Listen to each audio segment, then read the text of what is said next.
So, you might have heard that Yellowstone National Park is sitting on top of a giant supervolcano. That's a reason why the area can boast powerful geysers and hot springs. But it also means that underneath Yellowstone, there is an enormous magma chamber. In 2015, researchers from the University of Utah found out that this chamber was much bigger than everyone had previously thought. They even found one more reservoir with magma under the top one. Apparently, the more spacious the chambers are, the more magma they contain. Together, the two reservoirs store a glob of magma that could easily fill the Grand Canyon not once, but 11 times. But you know the most worrying thing about the magma chambers? They tend to push against the ground above them. As a result, the land in Yellowstone rises about 1 to 2 inches a year. On top of that, Yellowstone has the status of an active volcano, and its volcanic explosivity index, yes, there is one, is 8 out of 8. Such a high number means that if this volcano erupted, it would be an apocalyptic event. To put it into perspective, the eruption of Pinatubo in the Philippines in 1991, which is considered the most powerful in living memory, was given a mere 6 on the volcanic explosivity index.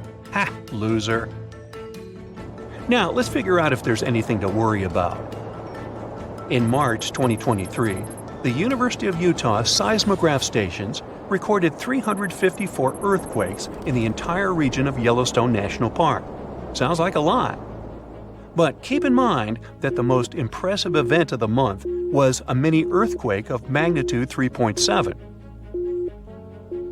It was part of a swarm of 106 earthquakes that began on March 29th and continued until the end of the month. Yep, earthquakes apparently also come in swarms, so be aware. Experts say that Yellowstone's seismic activity is, well, kind of more active than usual, but it's really nothing serious. A geophysicist working at Yellowstone Volcano Observatory called Michael Pollan claims that the volcano won't erupt anytime soon. For this to happen, there must be enough magma ready to erupt beneath the surface. Whew.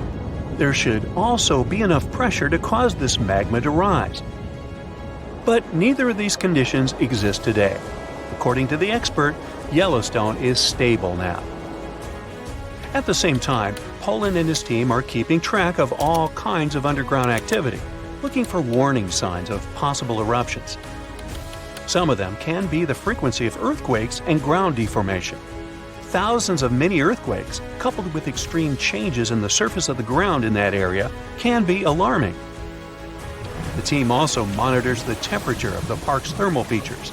That's another noteworthy sign of a potential disaster: park-wide changes in geyser activity, as well as gas and thermal emissions. So, despite the media claims that Yellowstone is due to erupt soon because the last eruption happened 70,000 years ago, that's not how volcanoes work. Experts say that it's one of the most popular misconceptions about volcanoes. They don't follow timelines. If a supereruption did happen, though, the most worrying thing for us would not be the lava flows, and not an earthquake that would most likely accompany the natural disaster. No, the worst consequence of such a supereruption would be ash and ashfall.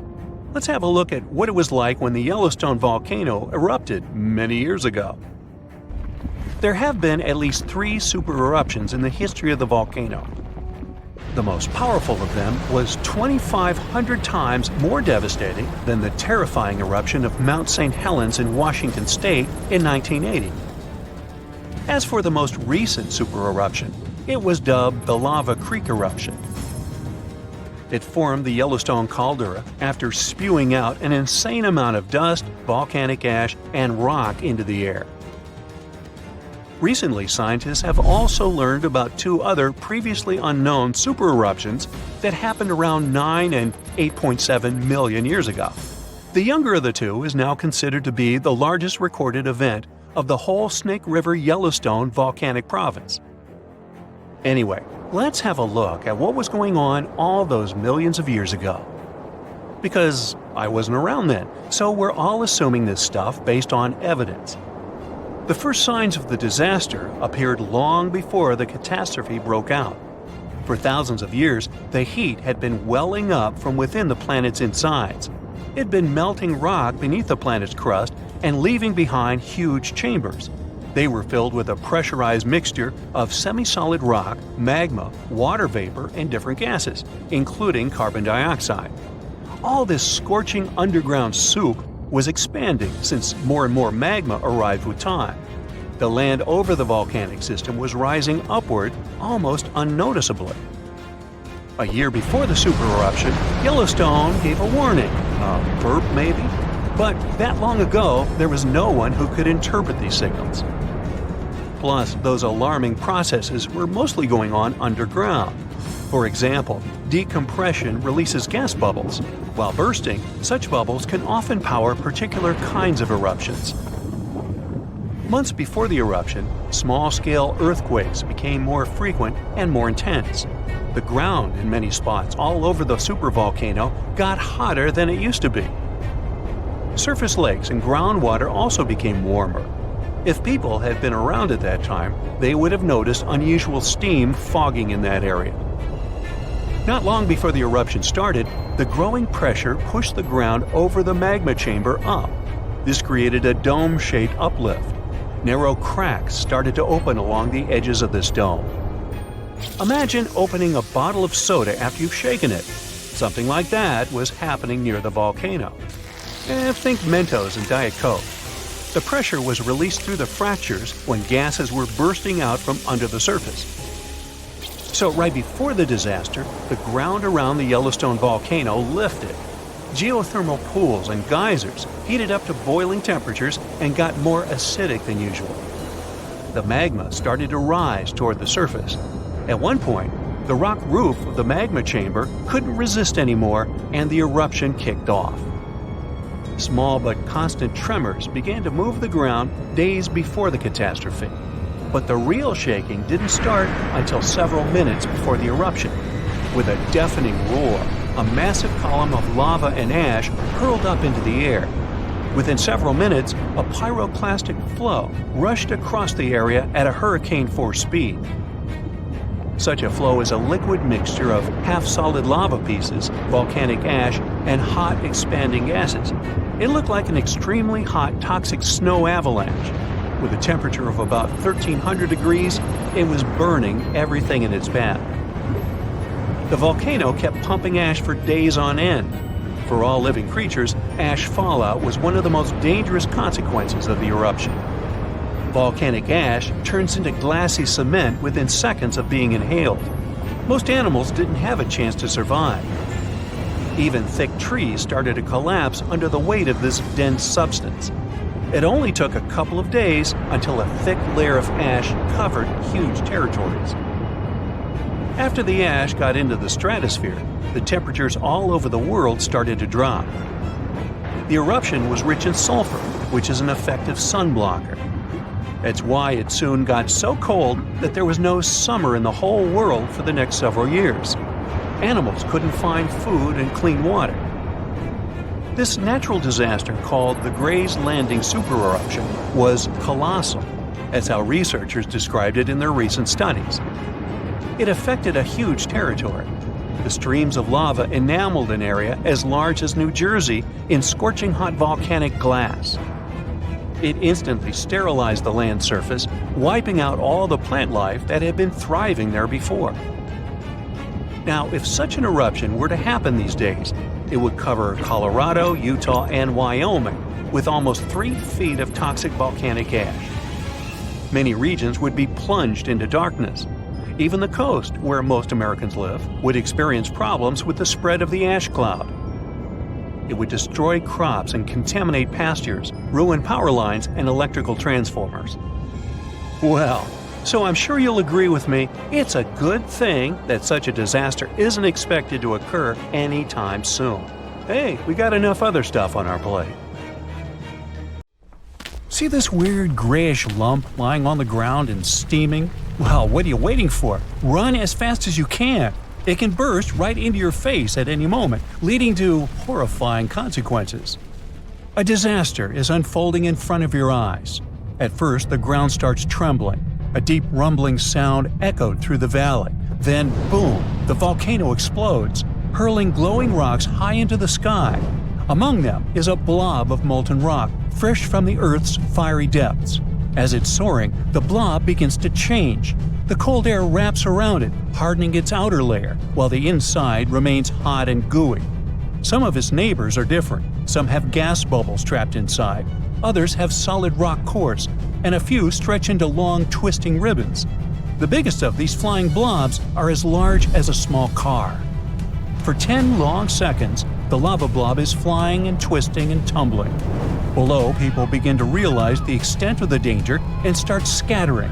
It's useless. Flying blobs can travel for miles, up to 6 miles away to be precise. Then the moment comes. The lava blob slams into the ground. Some of its smaller companions have cooled completely and landed with a thud, but this one is still burning inside a crystalline container called a bleb.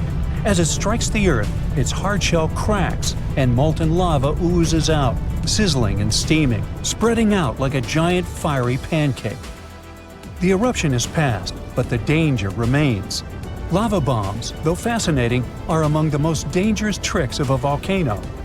The insides of the biggest blobs remain blazing hot, still bubbling with energy. They're not just warm, the temperature inside reaches hundreds of degrees. If one of these fiery projectiles struck a person, it would crush them instantly. Even worse, lava bombs can blow apart or cause secondary explosions in 2 cases. If the lava bomb has volcanic gases, like water vapor, CO2, or sulfur gases inside, rapid cooling can trap them. When pressure builds up, it can cause the bomb to burst. Or if a hot lava bomb lands in water or ice, the sudden temperature change can create steam explosions, sending debris flying. Lava blebs come in different shapes, depending on how fluid the magma was when it was ejected. Their forms are also shaped by how they travel through the air and how they land. Ribbon blebs form when very fluid magma is thrown out in long, stretchy blobs. As these break apart in midair, they create thin ribbon-like fragments that land intact. These blebs often have fluted textures and small air pockets inside. Spherical blebs also come from highly fluid magma, but instead of forming ribbons, they're shaped by surface tension, which pulls them into nearly perfect spheres as they cool. Spindle or almond-shaped lava blebs start off similarly to spherical ones, but as they spin through the air, they stretch into elongated football-like shapes. One size usually ends up smoother than the other, showing how it moved when it fell. Cowpie blebs, yep, the real name for them, form when very liquid lava doesn't cool before hitting the ground. Instead of solidifying in the air, it lands while still molten and flattens on impact, spreading out in irregular roundish shapes that resemble, cow patties. There are also bread crust blebs that occur when the outer layer of a lava bomb hardens during flight while the inside remains hot. As the interior expands, it cracks the hardened shell, giving it a texture similar to the crust of a loaf of bread. Cored lava bombs have a hardened shell surrounding an inner core made of older volcanic rock, pieces from an earlier eruption, or even fragments of the surrounding landscape. Whatever shape a lava blob takes, you should watch out for one during a volcanic eruption, even if you're miles away from the epicenter. But lava blebs aren't the only danger you should watch for when wandering around volcanoes. Sometimes, when small drops of lava are thrown from a volcano, they can stretch into thin, elongated shapes as they cool. If they form small, teardrop-like shapes, they're called Pele's tears, after the Hawaiian volcano and fire deity. If they become longer, thinner strands, they're known as Pele's hair. In this case, you can notice something that looks like golden mats of fine hair covering the ground. These aren't strands of human or animal hair, but delicate threads of volcanic glass. They form when gas bubbles in lava burst, stretching the molten rock into long hair-like fibers. Pele's hair can be incredibly thin, sometimes just 1 micron thick. But at the same time, they can reach up to a couple of feet in length. They are so lightweight that the wind can easily carry them through the air. Later, they settle in low-lying areas, sometimes piling up in thick layers. Now, despite their delicate appearance, these strands are actually tiny pieces of glass. They are sharp and brittle, and if they get on the skin, they can cause irritation. If they get into the eyes, they can be even more dangerous. That's why it's very important to be cautious when around Pele's hair. Now imagine a tidal wave of fire and ash racing down a mountain with unstoppable force. This is a pyroclastic flow, a fast-moving surge of scorching gases and shattered rock that buries everything in its path. These flows can stretch for miles, moving as fast as a racing car and reaching temperatures hot enough to melt metal, up to 1800 degrees Fahrenheit. Pyroclastic flows strike without warning. The collapse of an erupting volcano's towering ash column or a lava dome, a massive plug of hardened lava sitting at the volcano's mouth, can easily trigger one. The moment it gives way, the fiery avalanche is unleashed, rolling down the slopes with terrifying speed, vaporizing forests, flattening villages, and incinerating anything caught in its path. There is no outrunning a pyroclastic flow.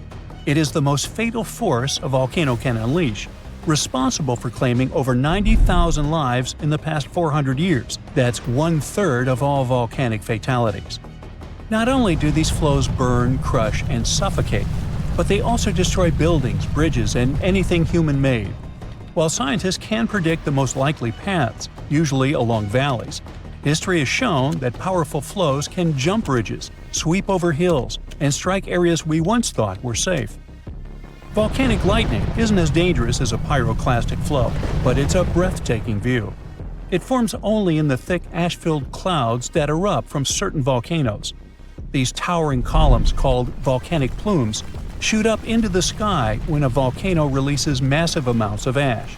Not all volcanoes create these plumes. That's why volcanic lightning is rare.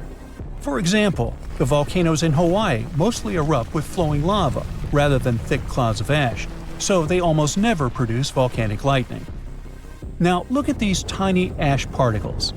Before an eruption, they're squeezed together inside the volcano under extreme pressure.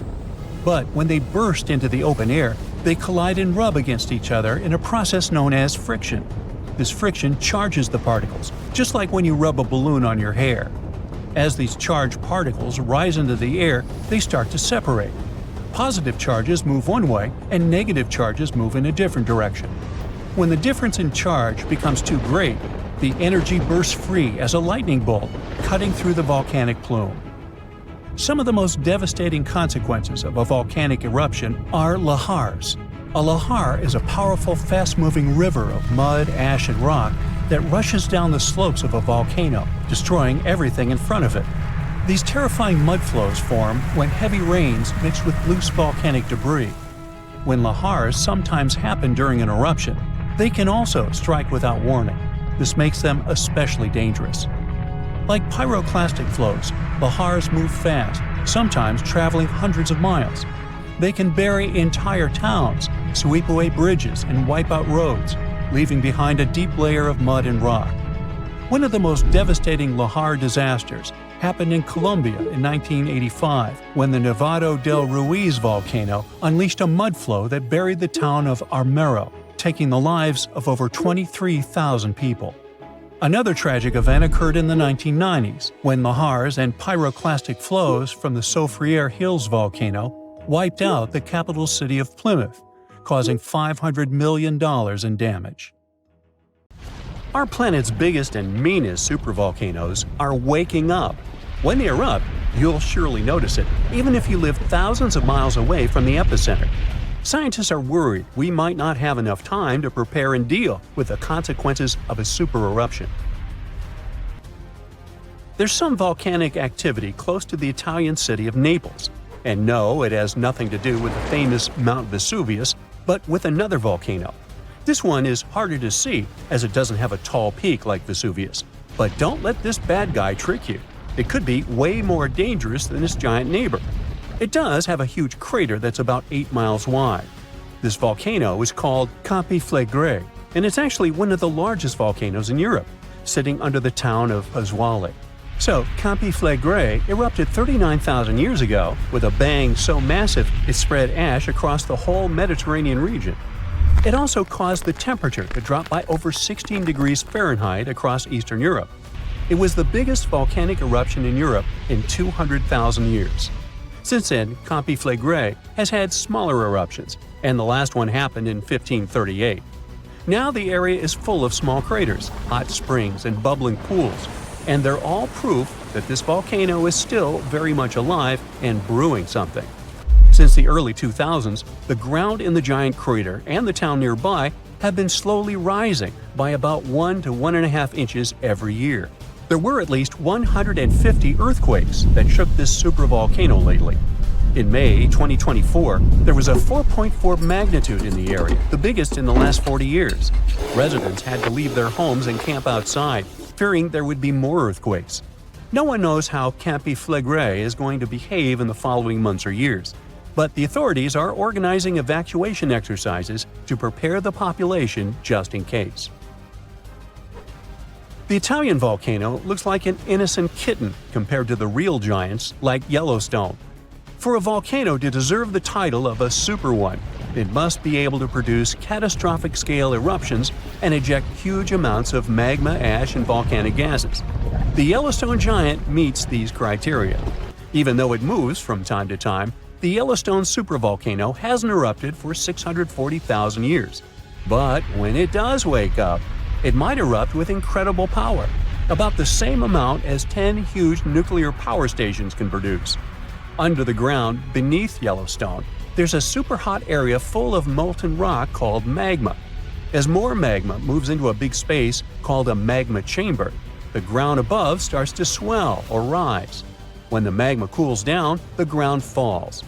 Between 2004 and 2009, the ground at Yellowstone rose by almost 10 inches, but then it started to slowly go back down in 2010. Scientists aren't sure if it's going to erupt anytime soon. There's also another big volcano called Long Valley in California that has been active since 1980, and it can be a really big threat. Scientists studying this supervolcano found out that before its biggest eruption, 760,000 years ago, the buildup may have taken less than a year. Now, that's bad news, because a supervolcano eruption can have a huge effect on the world, like the eruption of the Toba volcano in Sumatra around 74,000 years ago. It became the biggest volcanic eruption the Earth had seen in 28 million years. It covered parts of Indonesia, India, and the Indian Ocean with a thick layer of volcanic debris, almost like a 6-inch blanket. The amount of rock it spewed out was like stacking nearly 3 million Empire State Buildings. The giant crater it left behind can still be seen from space. All the ash and gases shot up into the air and blocked some of the sunlight. It caused a volcanic winter that lasted about 6 to 10 years. Some scientists think this eruption might have even affected early humans. Around the time Toba erupted, the human population took a sharp dip, and there were far fewer people. Some say this is why all modern humans come from a small group of survivors. According to the Toba catastrophe theory, most early humans in Europe and Asia didn't survive the cold and harsh climate after the eruption, but a lucky group lived through all that in Africa. Not all scientists agree with this idea, and some archaeological and climate records show a different story. Another volcano that changed the world in a big way was Mount Tambora in 1815. The next year went down in history as the year without a summer. It was cold and rainy, and there was snow and frost even in the middle of summer, especially in Europe and North America. This happened because the volcano sent out a lot of sulfur dioxide into the sky, which spread all over the world and made the planet colder. When Tambora erupted, it caused huge tsunamis that smashed homes and took the lives of around 10,000 people. Afterward, about 80,000 more people passed away because of the consequences the eruption had caused in the world. The cold weather ruined crops, so food became really expensive.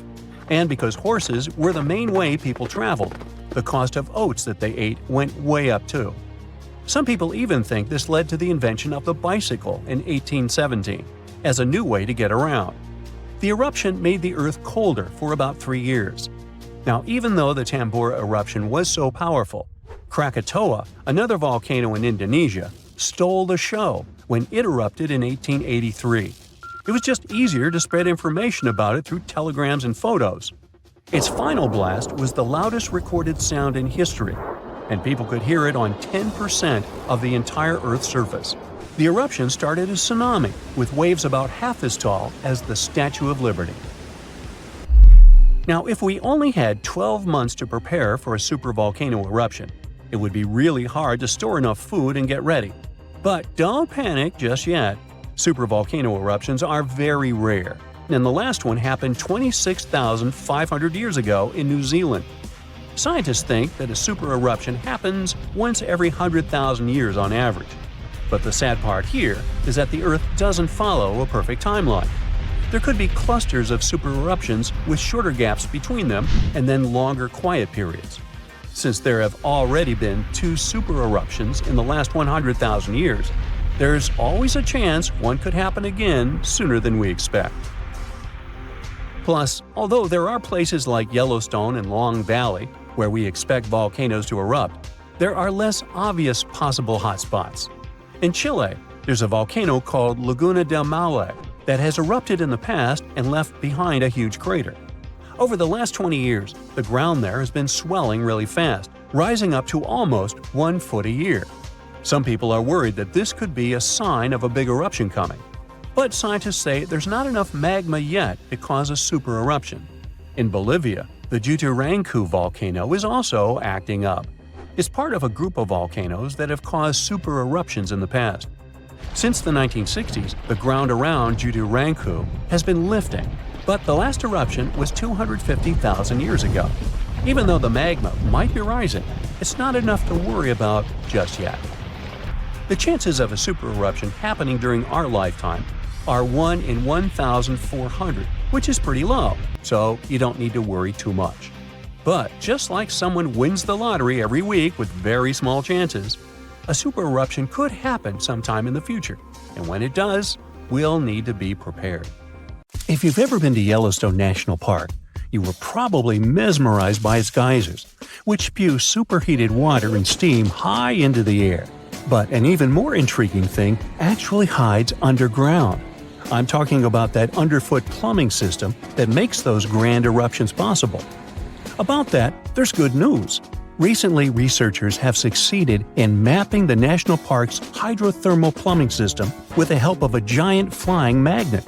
As a result, scientists have managed to document all these features in stunning detail. The thing is, Yellowstone houses the world's largest hydrothermal system. It contains over 10,000 features, like geysers, mud pots, hot springs, and steam vents. They're fed by a network of underground water pathways.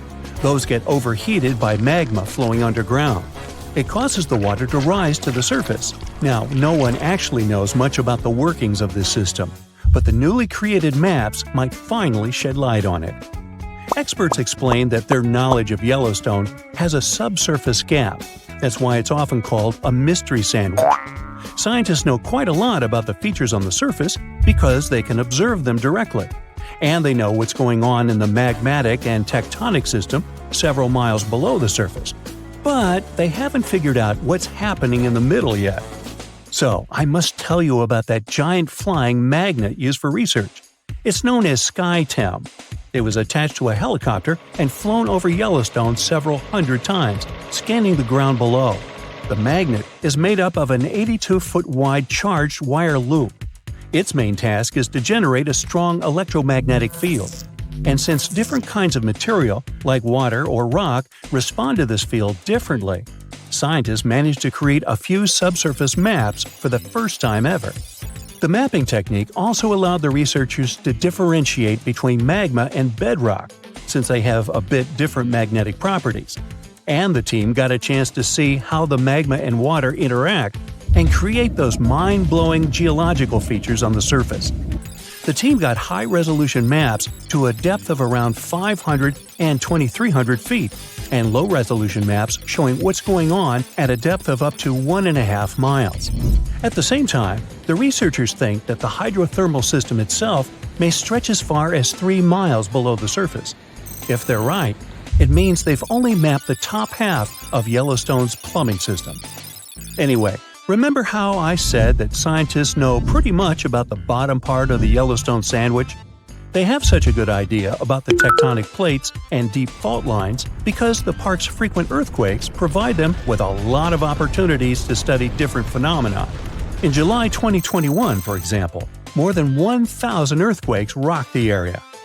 These days, the team of researchers knows much more about some famous features, like the Old Faithful Geyser or the Grand Prismatic Spring. They've also found out that individual hydrothermal features on the surface can actually be connected to others, which can be as far as 6 miles away from them. Another interesting discovery is that even though Yellowstone geysers and hot springs vary in size, shape, color, volatility, and chemical composition, they are mostly fed by very similar underground sources. That means that the difference between the features appears closer to the surface. Now, I'm sure you've seen the iconic image of Yellowstone with a large rainbow-colored spring, fiery orange at its edges. So what makes these hot springs so colorful? Surprisingly, these awesome hues come from microscopic creatures. The temperatures in the springs are so high they can easily and quickly cook you. Plus, the water there is super acidic, like the liquid in a car battery.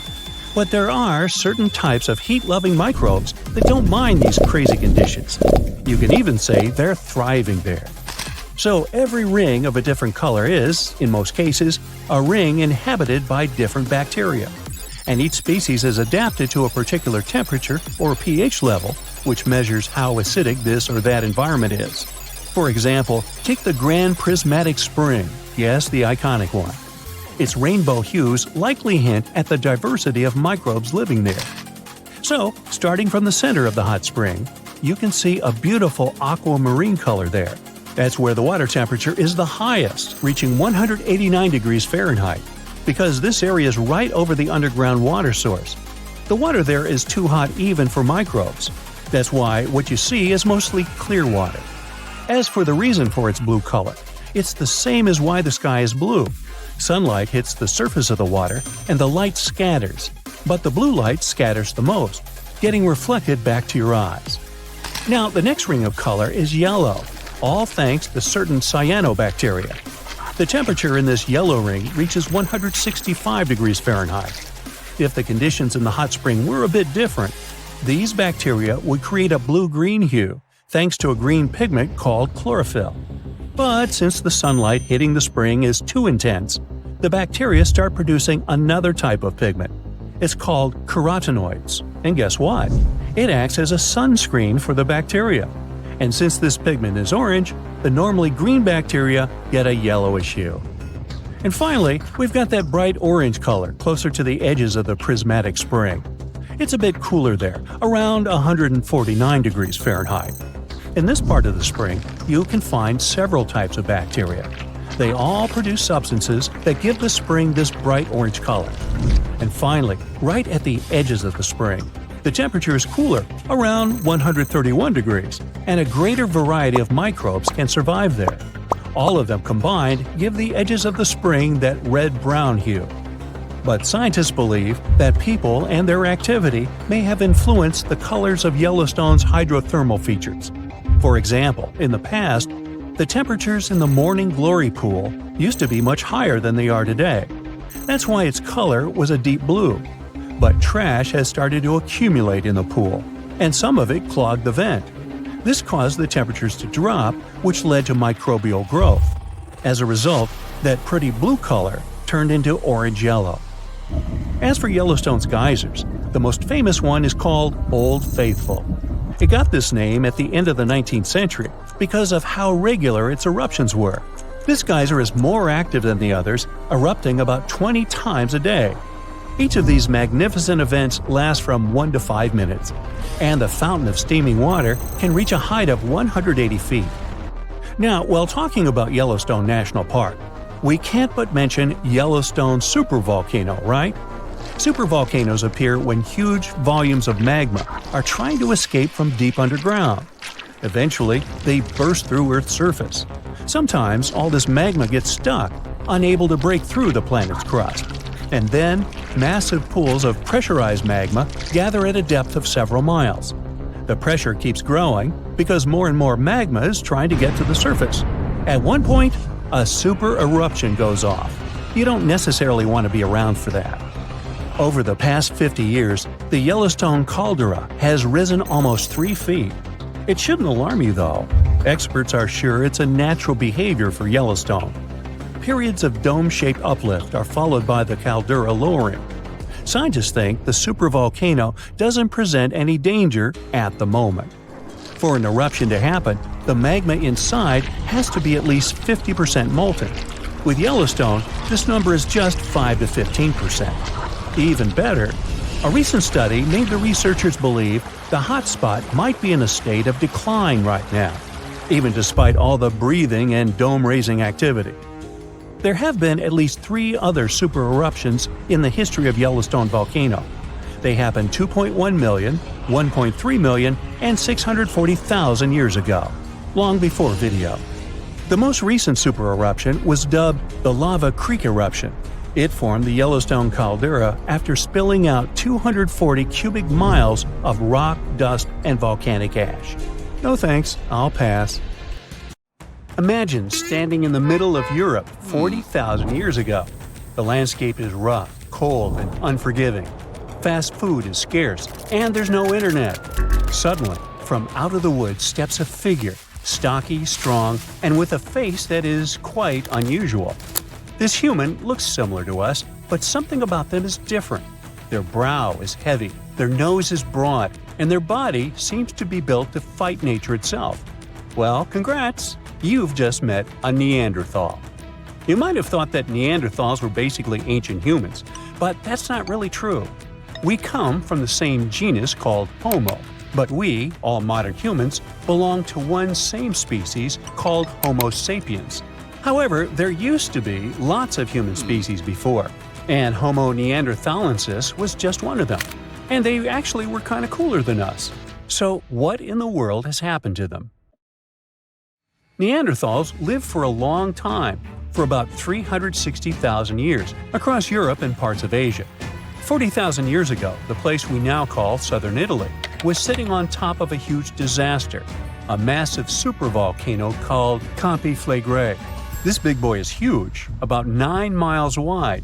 That's about 10 to 20 minutes in a car to get across it all. But there were no cars then, remember? At the time, it was quiet for a while, but one day, suddenly, it blew in what became one of the biggest volcanic eruptions Europe had seen in 200,000 years. The catastrophe was so crazy that ash, gases, and debris altered the climate across the entire continent. What comes next is usually called a volcanic winter. Average temperatures drop, the sky gets darker, and life becomes even harsher than it already is. The eruption, known as the Campanian Ingumbrite, caused Europe to cool by as much as 7 degrees Fahrenheit. Doesn't sound like much? Well, the drop of even 1 degree would cause winters to become harsher, causing horrible snowfall, rains, and floods. Crops would struggle to grow, leading to food shortages. The weather would go wild, too, with storms and droughts. Hey, kind of like now. Except multiply this by 7. Events like these caused some huge chaos in modern times. You can imagine what it did to the Neanderthals. But in reality, a simple volcanic eruption shouldn't destroy an entire species, right? Well, yes. The truth is, the Neanderthals were already hanging by a thread back then, and all because of us. They've been in a tough spot for a while. They lived in places that are now parts of Europe, Western Asia, and the Middle East. Modern humans, us Homo sapiens, entered Europe and were giving them some serious competition for food and shelter.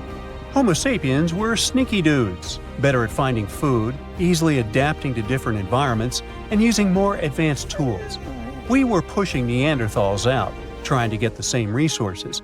We literally made their extinction a slow and very unpleasant process. So, while the volcano definitely made things worse, it wasn't their only problem, and they didn't completely disappear after the eruption. Some of them hung on in isolated places, like Gibraltar, for another 12,000 years. That's because it's likely most of the severe cooling actually happened farther east, away from where the Neanderthals were trying to survive, and it didn't hit their homes as hard as we thought. In fact, the eruption may have even helped them, at least for a while. Some scientists say that the volcanic fallout might have slowed down modern humans' expansion into Neanderthal territory and gave the poor fellas a little more time to survive. So, the Campi Flegrei eruption was a nasty event, but it only delayed the inevitable. Conflagration is a wild card. It's also known as the Fields of Fire. The air itself there is thick with legend. The Greeks and Romans believed this volcano was the gateway to the underworld. Even an ancient Roman poet, Virgil, mentioned this in his famous story, the Aeneid. The hero Aeneas must descend into the underworld, and this place is exactly where he starts. Back in the day, this landscape was full of Roman villas, spas, and fish ponds. The elite had the time of their lives there. What they didn't know, though, was that they were standing on treacherous ground that could go crazy at any moment. The Conflagration is not your typical volcano. You'd imagine a single towering peak, but the landscape looks deceivingly calm, with small features popping up here and there. But if you flew above it, the sight would be insane. A gigantic circular basin, peppered with volcanic cones and craters, like scars from the Earth's violent past. The danger here lies in its subtlety. The ground beneath your feet is constantly shifting, even when you don't notice it. Every so often, the land rises, only to sink again, sometimes by several feet, as magma or gas moves beneath the surface. It's incredibly creepy. The risk is almost invisible. The Conflagration is a massive depression formed by two colossal volcanic eruptions. One of them was the one that cooked Neanderthals, and another happened 15,000 years ago. The most famous eruption, though, happened in the 16th century, and it was horrifying.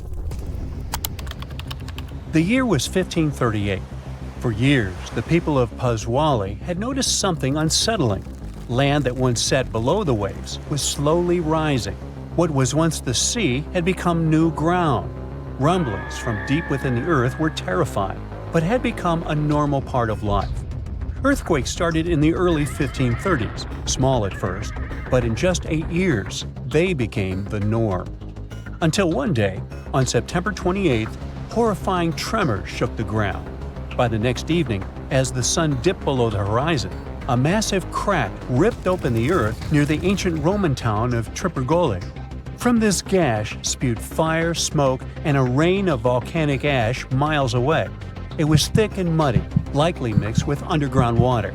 The ground trembled as hot pumice rock was thrown high into the air.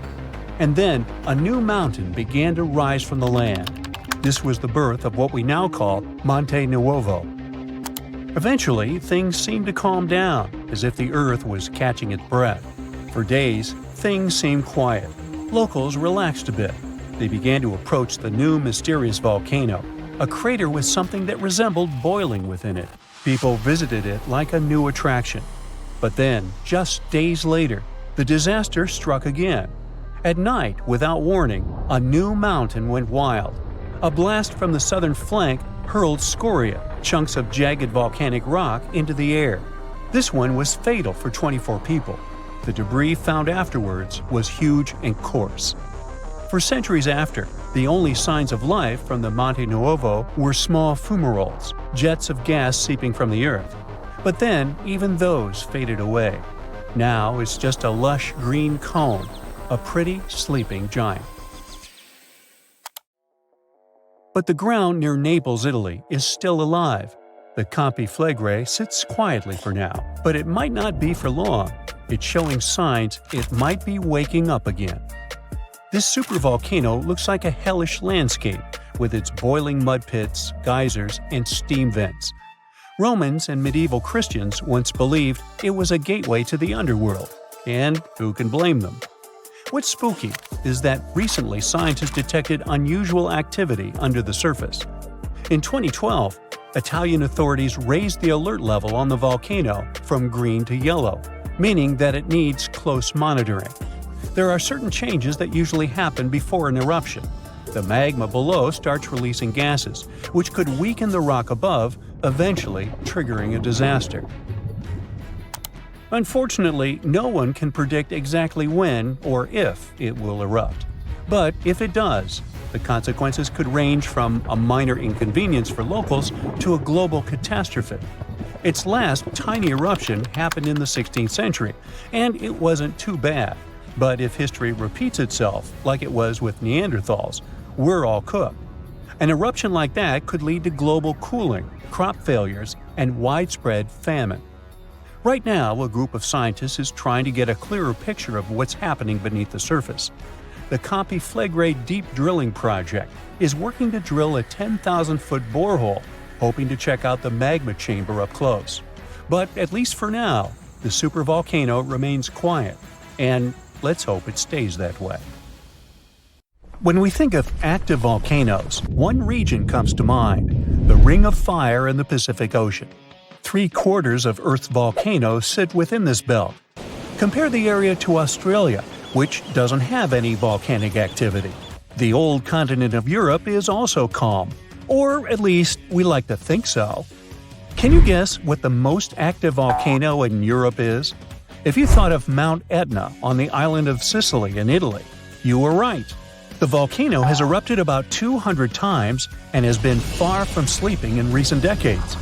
The last time this happened was in August 2023. The highest mountain in the Mediterranean is 500 million years old. But in Iceland, there is a much younger volcano. It sprang into action on the 10th of July 2023.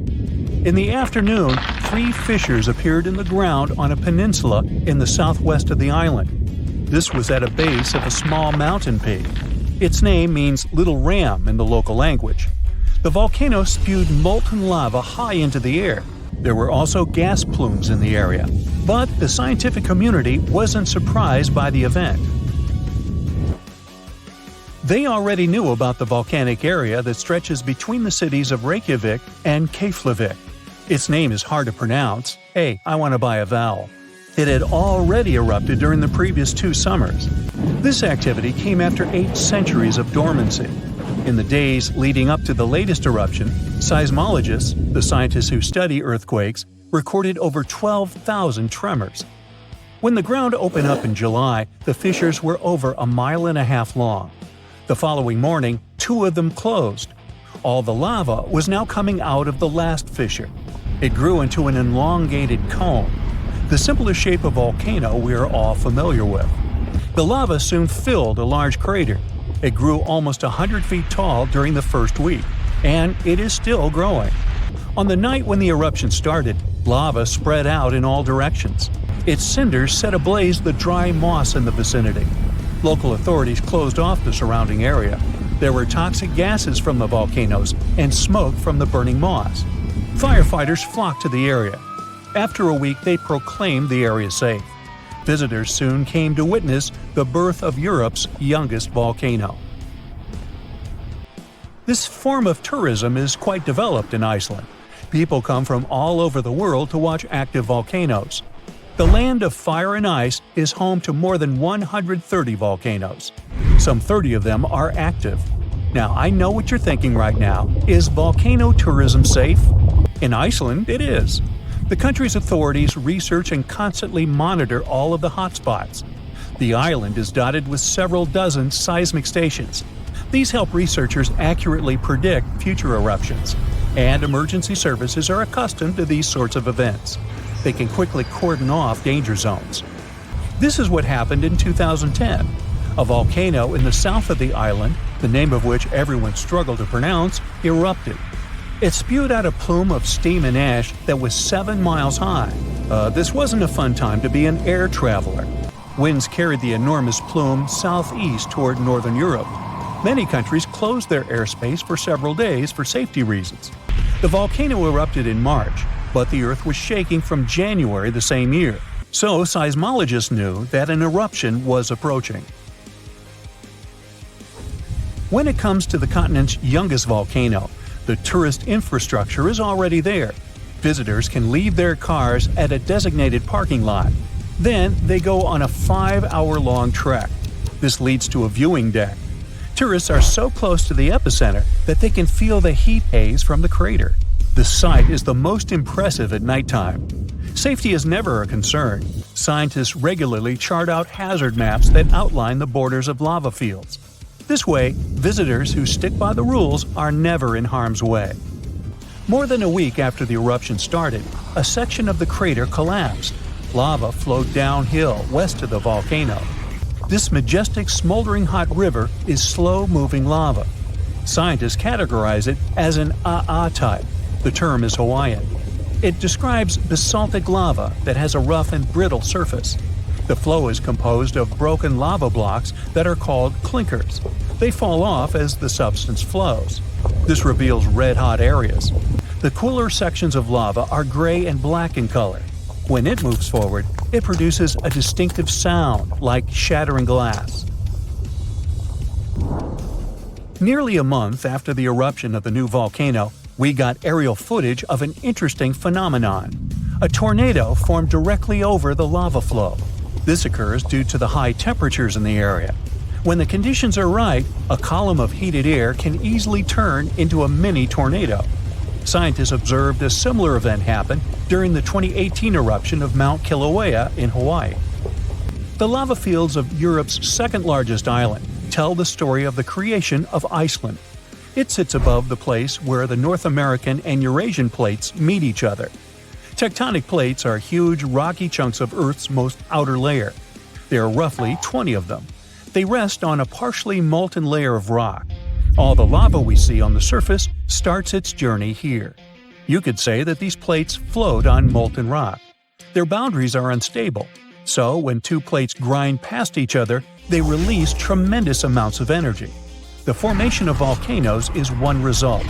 These are places where the molten rock travels upward to the surface.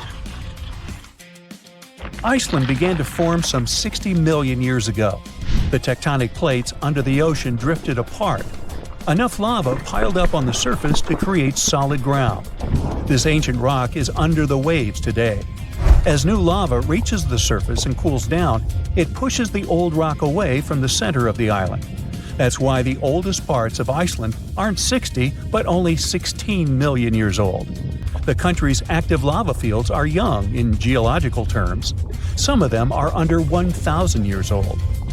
Scientists consider the island a hot spot for volcanoes, pun intended. Nearly a third of the basaltic lava that reaches the Earth's surface in recorded history came from Icelandic eruptions. Fissure swarms, like the ones before the 2023 eruption, cover 30% of the Nordic country. For this reason, only a quarter of the island is inhabited. Norse Vikings were the first people to settle in Iceland at the beginning of the 10th century. Nature threw them a loud welcoming party. Just a few years after their arrival, they witnessed one of the greatest volcanic eruptions in history. Vikings came from a region without volcanoes, so they had no clue as to what was going on. Today, Icelanders are used to such events.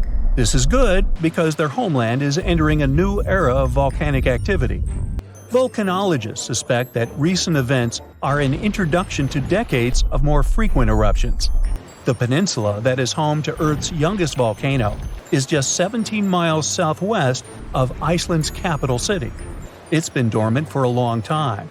Present-day eruptions there are a reminder that the natural processes that created Iceland are still ongoing. Recently, scientists discovered that there's a historical link between volcanic eruptions in the north of Europe and glaciers.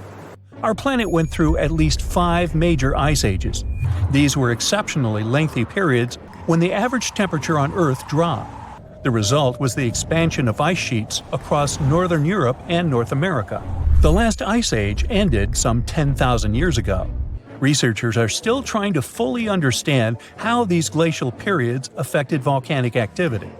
They suspect that the sheer weight of all that ice disrupts the flow of magma underground. When glaciers retreat, the pressure is lifted. This makes it easier for lava to flow upward to the surface where it bursts.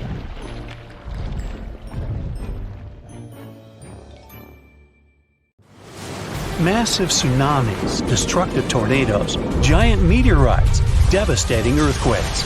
Ooh, better have insurance. But all these are minor natural disasters compared with the eruption of a volcano. Some volcanoes can destroy a city, as it was with Pompeii, or some islands in the Pacific Ocean.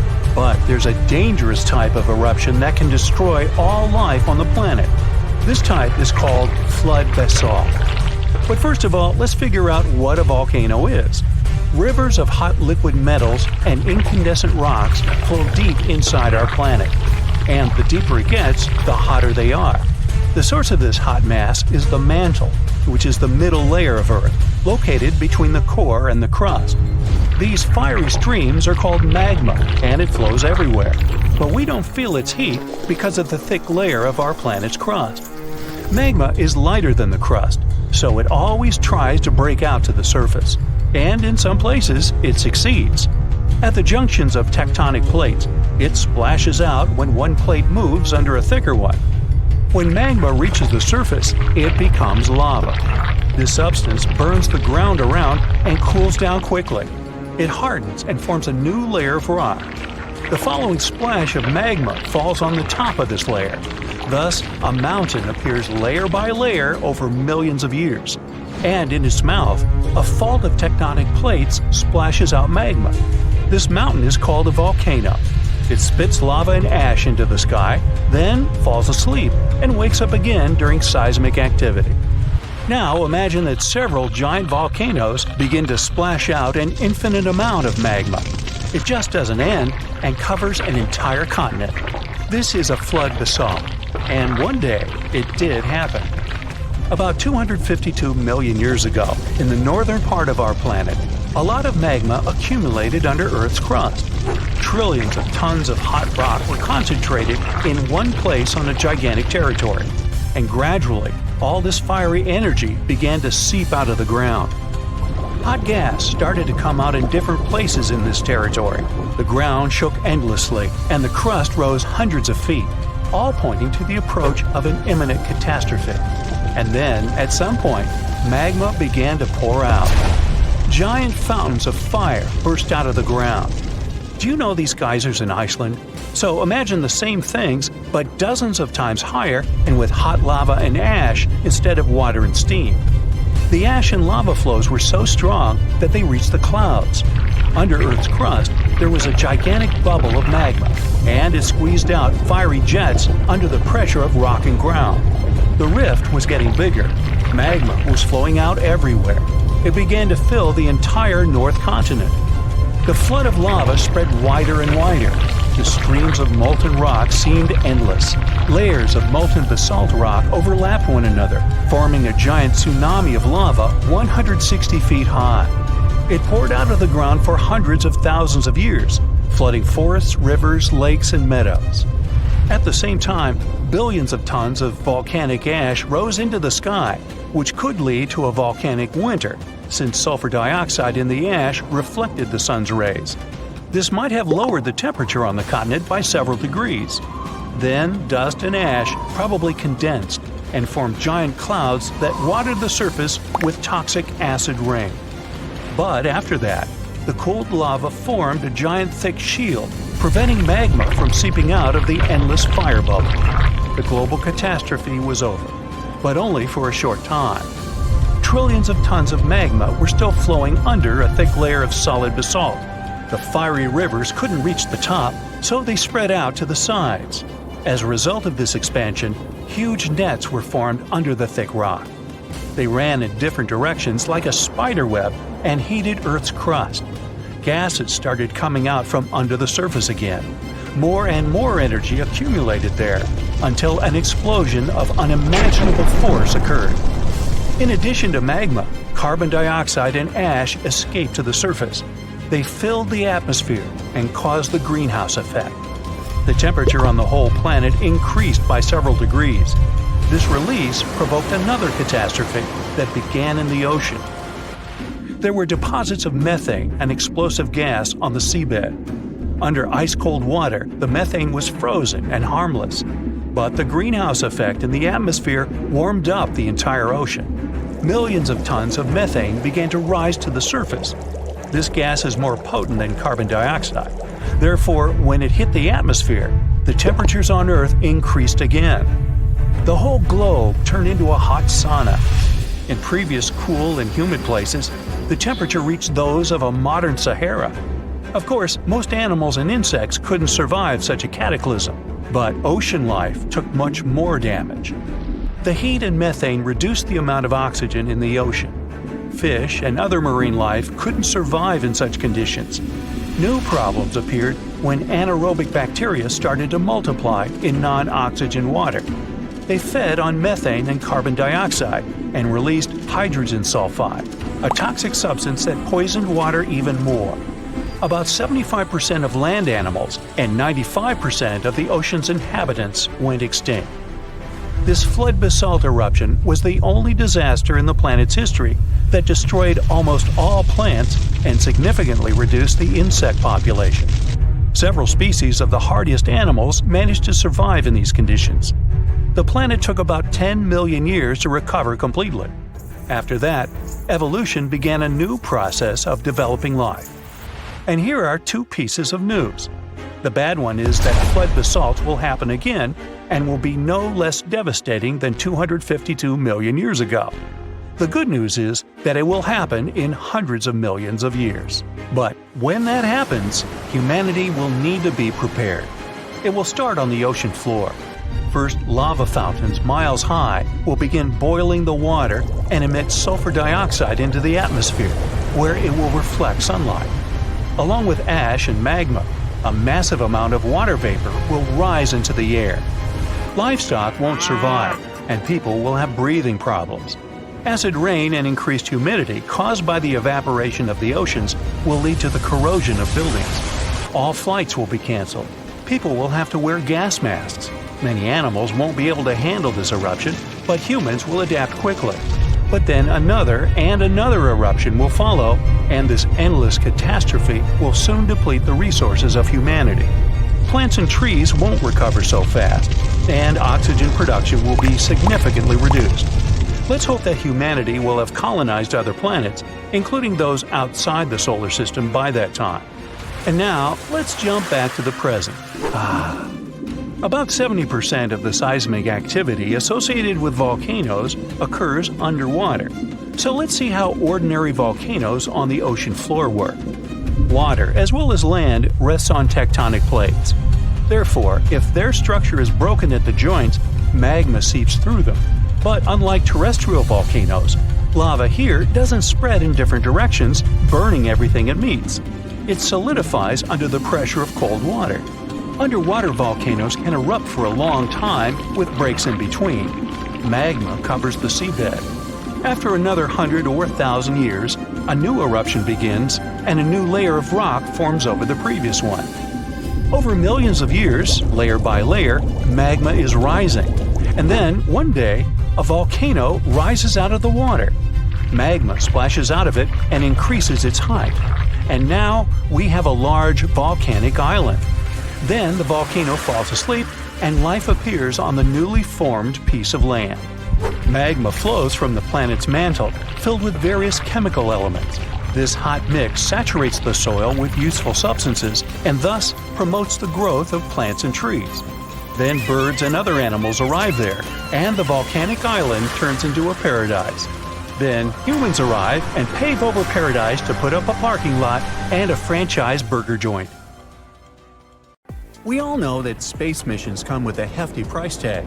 To break it down, a ticket to space for an astronaut starts at around $20 million and can soar up to $50 million. NASA may be a well-funded organization, but you can bet they're always on the lookout to cut costs and save millions wherever they can. Plus, NASA has long realized they do not need to go to Saturn's moon to study if there's life there. We already have the suitable conditions for extraterrestrial life in Wyoming. If that resonates with you, then you already understand why NASA is so interested in Yellowstone. To explore life beyond Earth, we need to study environments that mimic extraterrestrial conditions. That's where all those hot springs come into play. Now, it's not the entire park that piques NASA's interest. Let's leave the bears, moose, and other Earthlings to our local biologists. The real hotspot is the geysers, where microbial life flourishes. Oh, by the way, Yellowstone has more geysers and hot springs than the rest of the world combined. In some of them, water can reach temperatures as high as 192 degrees Fahrenheit. You might think, hey, that's only good for steeping tea. But here's the thing. Life in the form of microbes not only survives but thrives in these extreme conditions, having adapted specifically to them. So, could these microbes help us find life on other planets? Absolutely. Now, let's shine the spotlight on the real superstar. the Grand Prismatic Spring. It's packed with silica, which gives it that stunning color. Silica reflects sunlight, especially the blue wavelengths, which is why it looks so vibrant. The coolest part, though, is not the color, but the fact that this spring can teach us a lot about how life evolved. Way back around 4.5 billion years ago, I wasn't around then, living things didn't know how to harness energy from sunlight yet, so they were using chemical processes instead, just like they do now at the Grand Prismatic Spring. But why are we talking about other planets? Well, if life on Earth kicked off in a comparable way to what we see in Yellowstone, there's a good chance we could find something similar elsewhere in the universe. And if we could nail down exactly how life started here, we could really fine-tune our search for life on other planets. Geysers, very similar to those in Yellowstone, can be found on moons like Enceladus, which orbits Saturn, and Triton, which is a moon of Neptune. But how do they compare to the geysers we see in Yellowstone? Well, back in 1989, NASA's Voyager 2 spacecraft made a groundbreaking discovery when it spotted geysers on Triton. This was the first time anyone had seen a geyser outside of Earth, not counting the volcanic eruptions on Jupiter's moon, Io, that were found by Voyager 1 in 1979. Since then, more geysers have been found on other moons in our solar system. In Yellowstone, geysers are heated by hot water from deep within the Earth. However, geysers on some of the outer moons get their heat from tidal forces, the gravitational pull from the big planets they orbit. You know how ocean tides on Earth are affected by the moon and the sun? Well, these moons experience something similar, but on a much larger scale. Beneath the icy surfaces of these moons are warm, salty oceans that stay liquid because the thick ice above keeps them insulated. As the moons move closer and further from their parent planets, the constant tugging creates heat, causing the warm water below to shoot out into space whenever there's a crack in the ice. This icy crust and the warm water underneath are a bit like a frozen pond on Earth. But could there be life swimming around in these hidden oceans, just like there are critters thriving beneath the ice of a pond?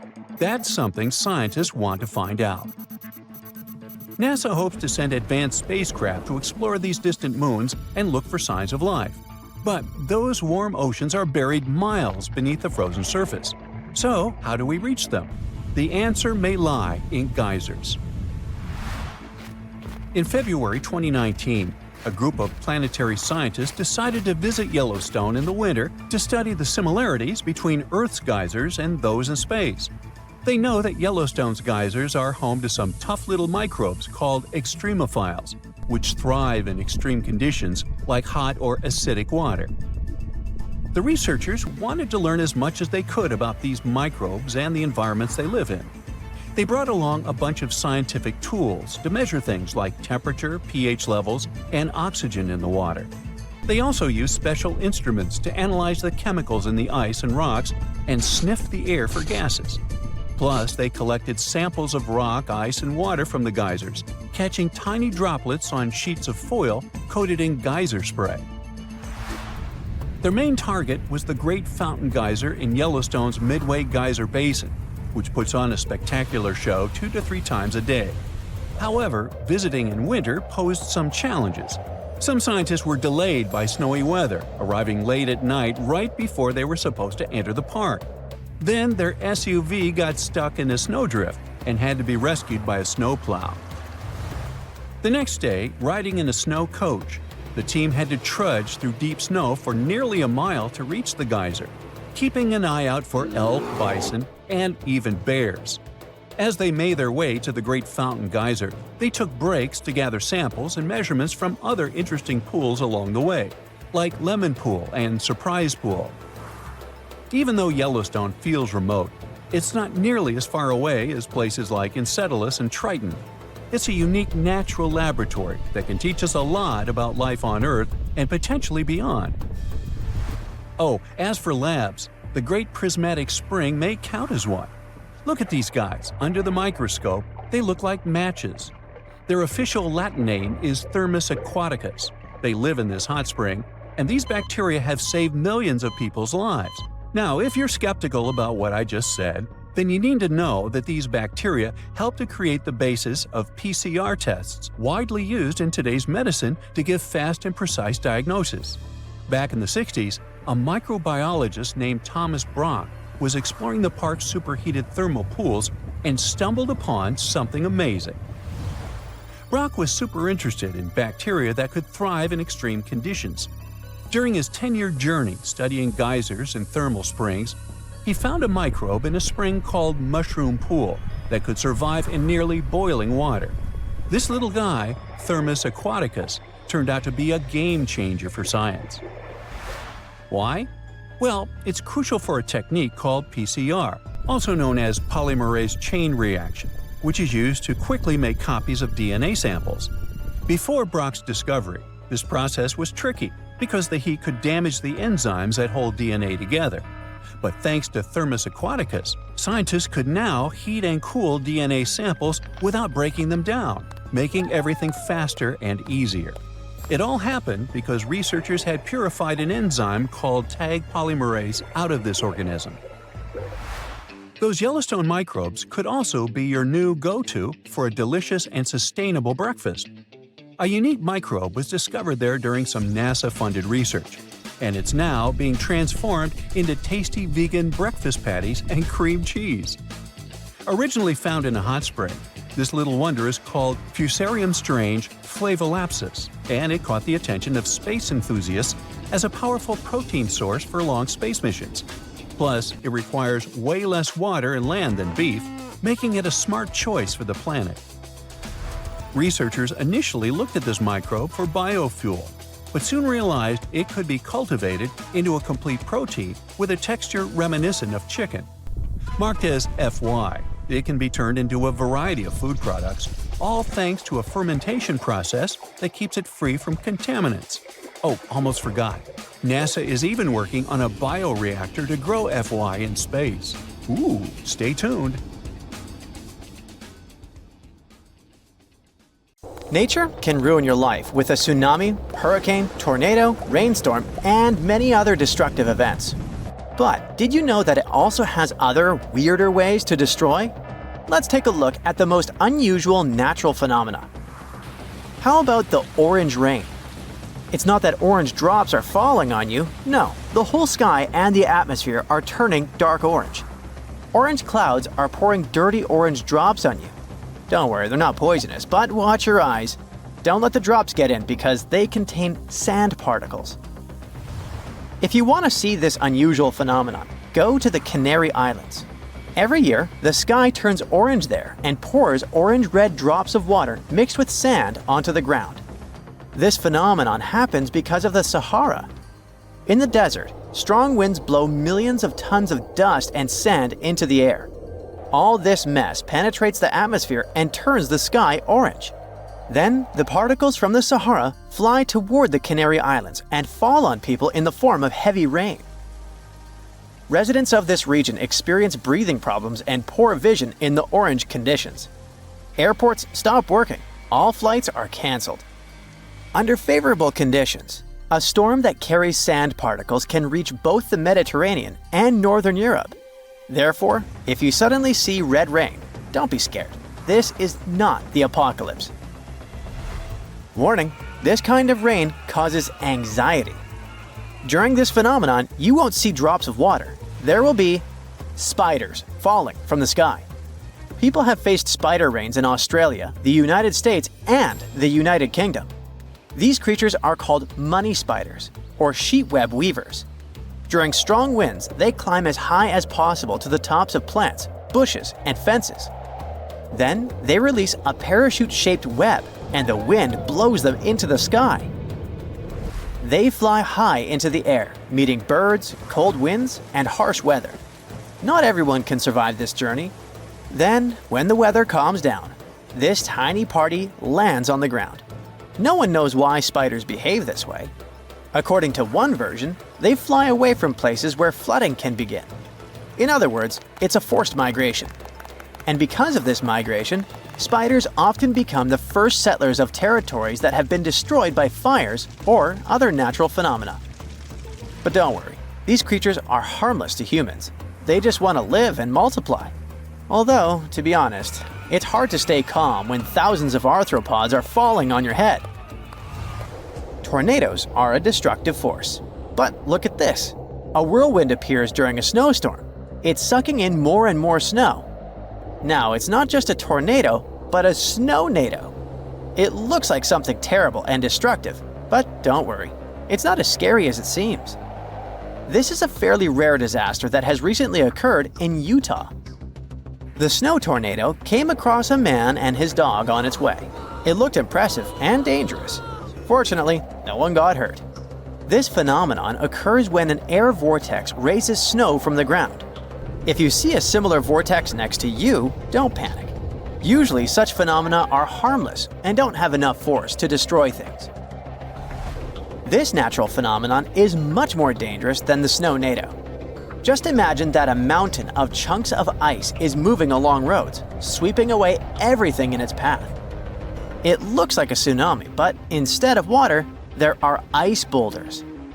The ice tsunami can destroy houses, cars, and trees. It can move on grass, asphalt, and sand. It can jump out of the water like a crazy salmon. Fortunately, the ice tsunami is not a frequent phenomenon. It occurs when three conditions are met: a flat coast, loose ice, and strong wind. Waves and wind are throwing broken pieces of ice onto the shore. These ice flows accumulate into a huge wall, and then, during strong winds, this ice monster begins to move. Therefore, if you see a large pile of ice near the water, move away from this place as far as possible. And we're back to the tornado again. You already know about snow tornadoes. You've probably seen the footage of tornadoes in a desert when the wind blows sand into the air in documentaries. Tornadoes pass over the ocean's surface and can create a funnel inside the water. But there's a phenomenon that's even cooler and more impressive. It's a fire tornado.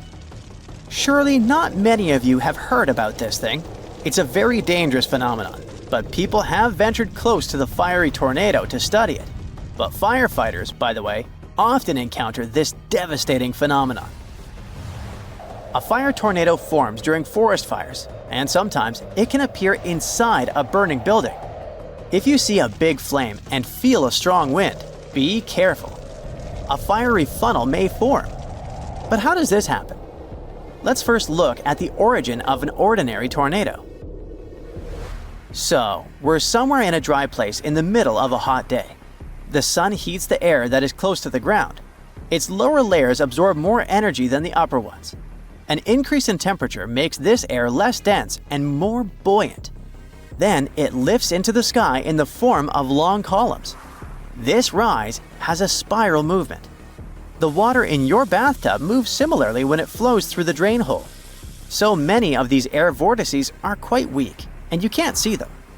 But some of them encounter strong air currents. This accelerates their movement, adds energy, and it increases the area. More and more air gets into this vortex, making it stronger. When dust and sand get into these whirlwinds, you see a tornado. The fire tornado follows the same pattern, with only one difference. The air below is heated, not by the sun, but by fire. Fire heats the air, it rises, rotates, and pulls the fire inside. Some of the vortices can reach up to 400 feet high and 50 feet wide. It's like a thin, leaning tower of Pisa made of fire, only twice as tall. This is a truly devastating and terrifying phenomenon. The ground is shaking. Flocks of birds are flying away. You can hear a loud, low rumble. The volcano spits out a giant ash cloud. Lava is flowing from the mouth of the fiery mountain. Rivers of fire are running down and dashing towards you. You have nowhere to escape. The fire is getting closer and closer and... Wait a minute. This lava isn't hot. It's cold. How is that possible? You can observe cold lava flows near many volcanoes. In Indonesia, for example, this phenomenon has recently destroyed entire villages. Yes, it's not hot, but it's still dangerous. Cold lava streams occur when hot lava mixes with ash, sand, and pebbles during wet weather. In a sense, the volcano spews out streams of heavy mud. It covers roads, houses, cars, and trees. Cold lava flows are a destructive phenomenon, so stay away from them. Even if some volcano is very beautiful and you want to take cool photos, don't take any chances. Okay, let's relax a little and end our video with something fun. How about surfing? But instead of ordinary waves, we have icy ones. This phenomenon is called the ice wave. It looks as if someone paused a wave while it was forming before it hit the water.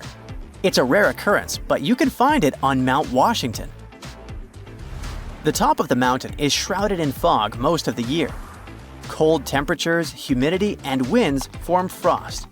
Then strong winds force this frost sideways, and thus a wavy shape forms.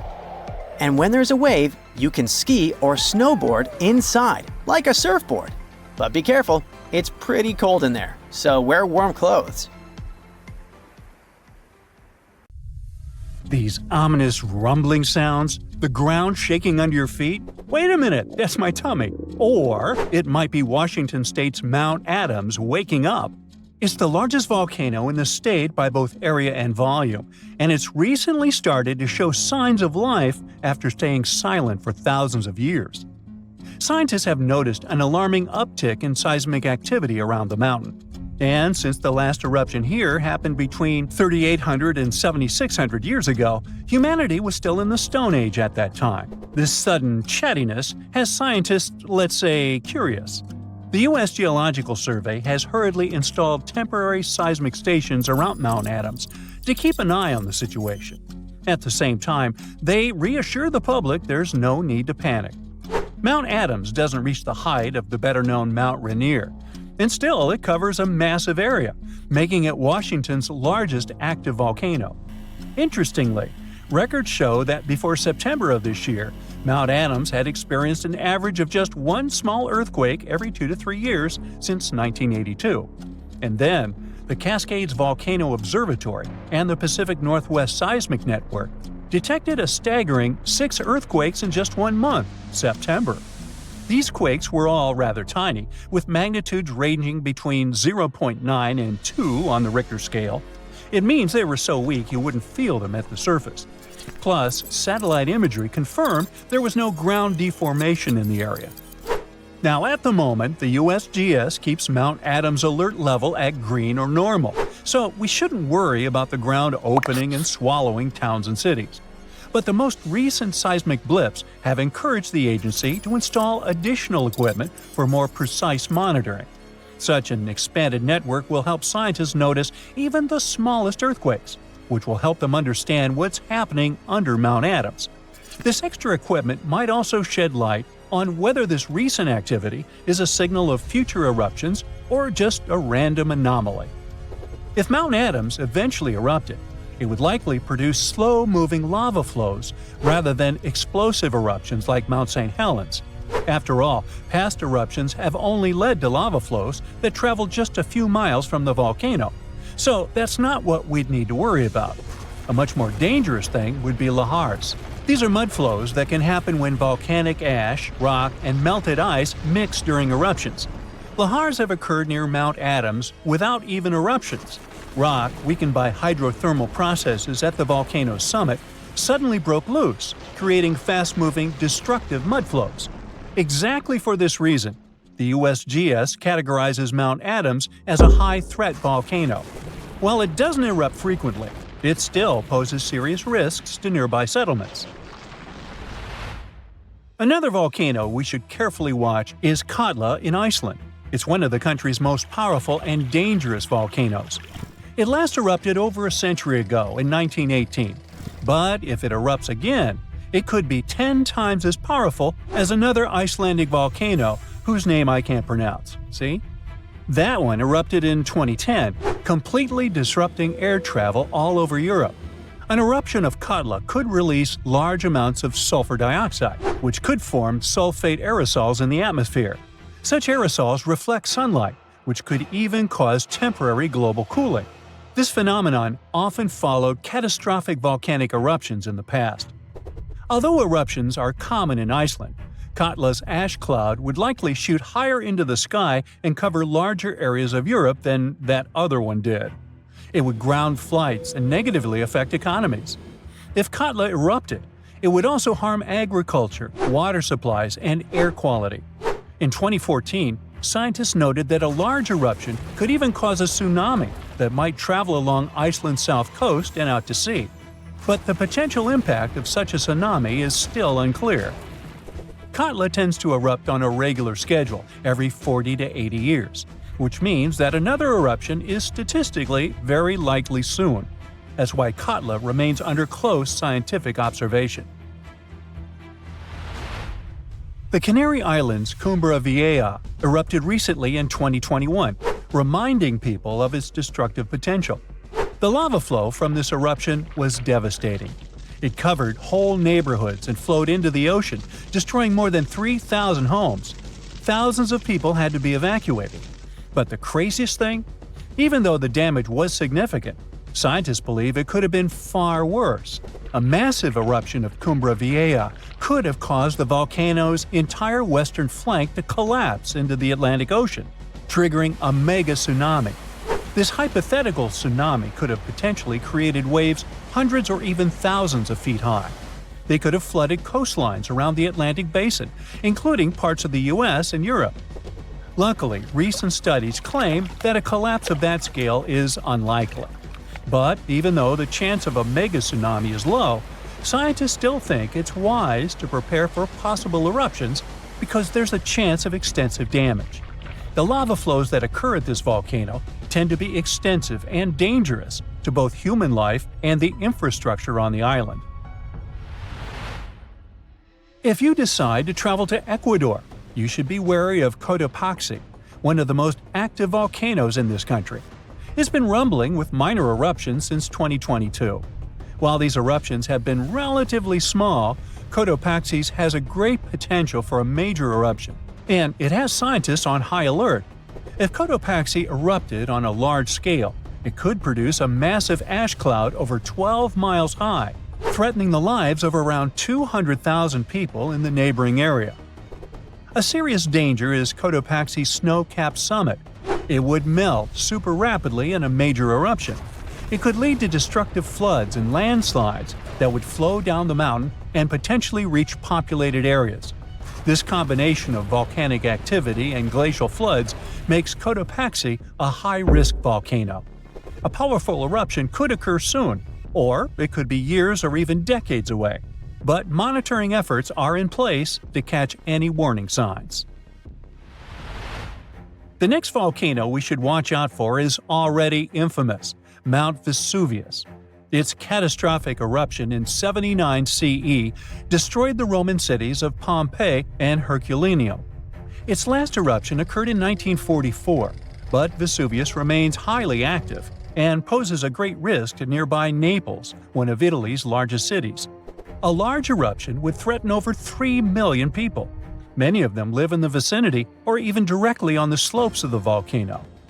If Vesuvius erupted, it would be an explosive event, with ash, rocks, and volcanic gas ejected at extremely high speeds.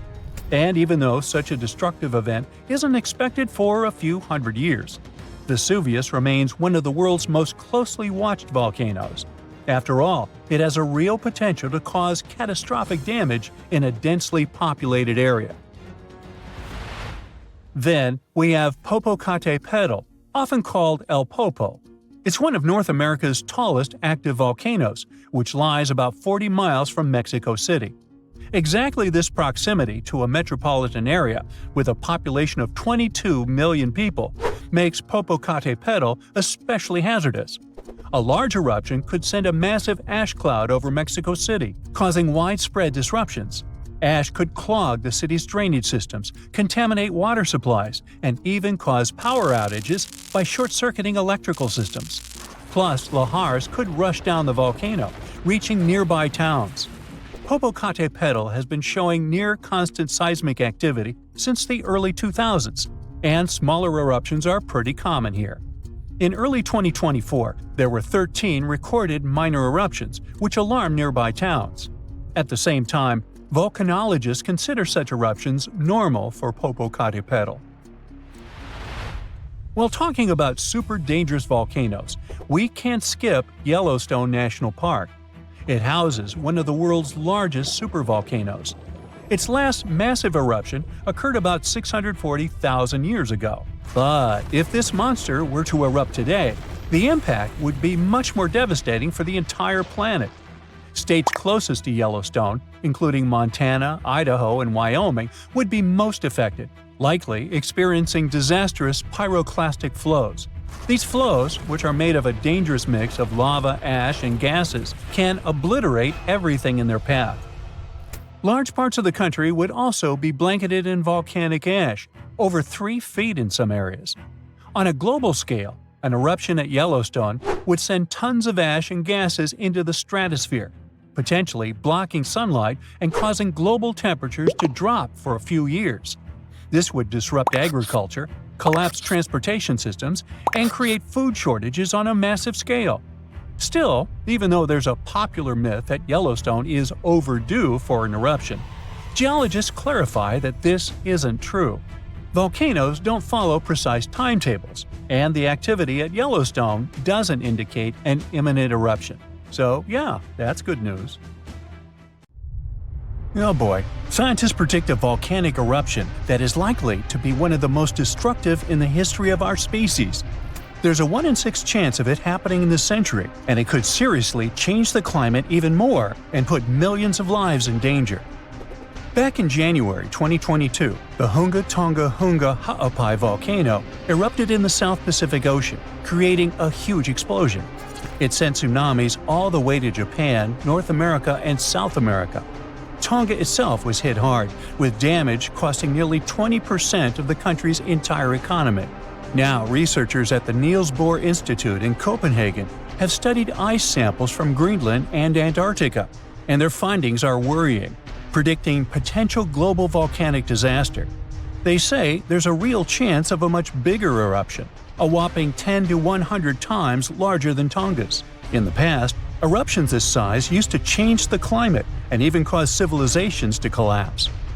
Despite future volcanic eruption risks, experts say the world isn't prepared at all. Michael Cassidy, a volcanologist from the University of Birmingham, warns that no sufficient effort is made to handle a disaster like this. He says that NASA and other space agencies spend billions on asteroid defense. At the same time, a volcanic supereruption is way more likely than an asteroid impact. And right now, there's no global plan for dealing with a massive eruption, even though it's likely to be far more destructive. The last magnitude 7 eruption happened in 1815 at Mount Tambora in Indonesia. Then, thousands of people lost their lives in just a few days. The disaster also disrupted weather and caused food shortages worldwide, affecting millions. That eruption was the biggest in recorded history. It blasted a massive cloud of particles into the sky. Those particles blocked sunlight, cooled the planet, and caused worldwide chaos. The year after the eruption became known as the Year Without a Summer. Temperatures plummeted, crops failed, famine spread, and a cholera pandemic broke out, leading to tens of thousands of lost lives. A shocking fact, the eruption may have even inspired Mary Shelley to write Frankenstein while stuck indoors during the unusually cold summer of 1816 in Switzerland. Now, since then, many volcanoes have erupted, but none have matched Tambora's scale. Now, over 200 years later, scientists warn that there's a new supervolcano threat. Another massive eruption could be on the way, and the world might not be ready for it.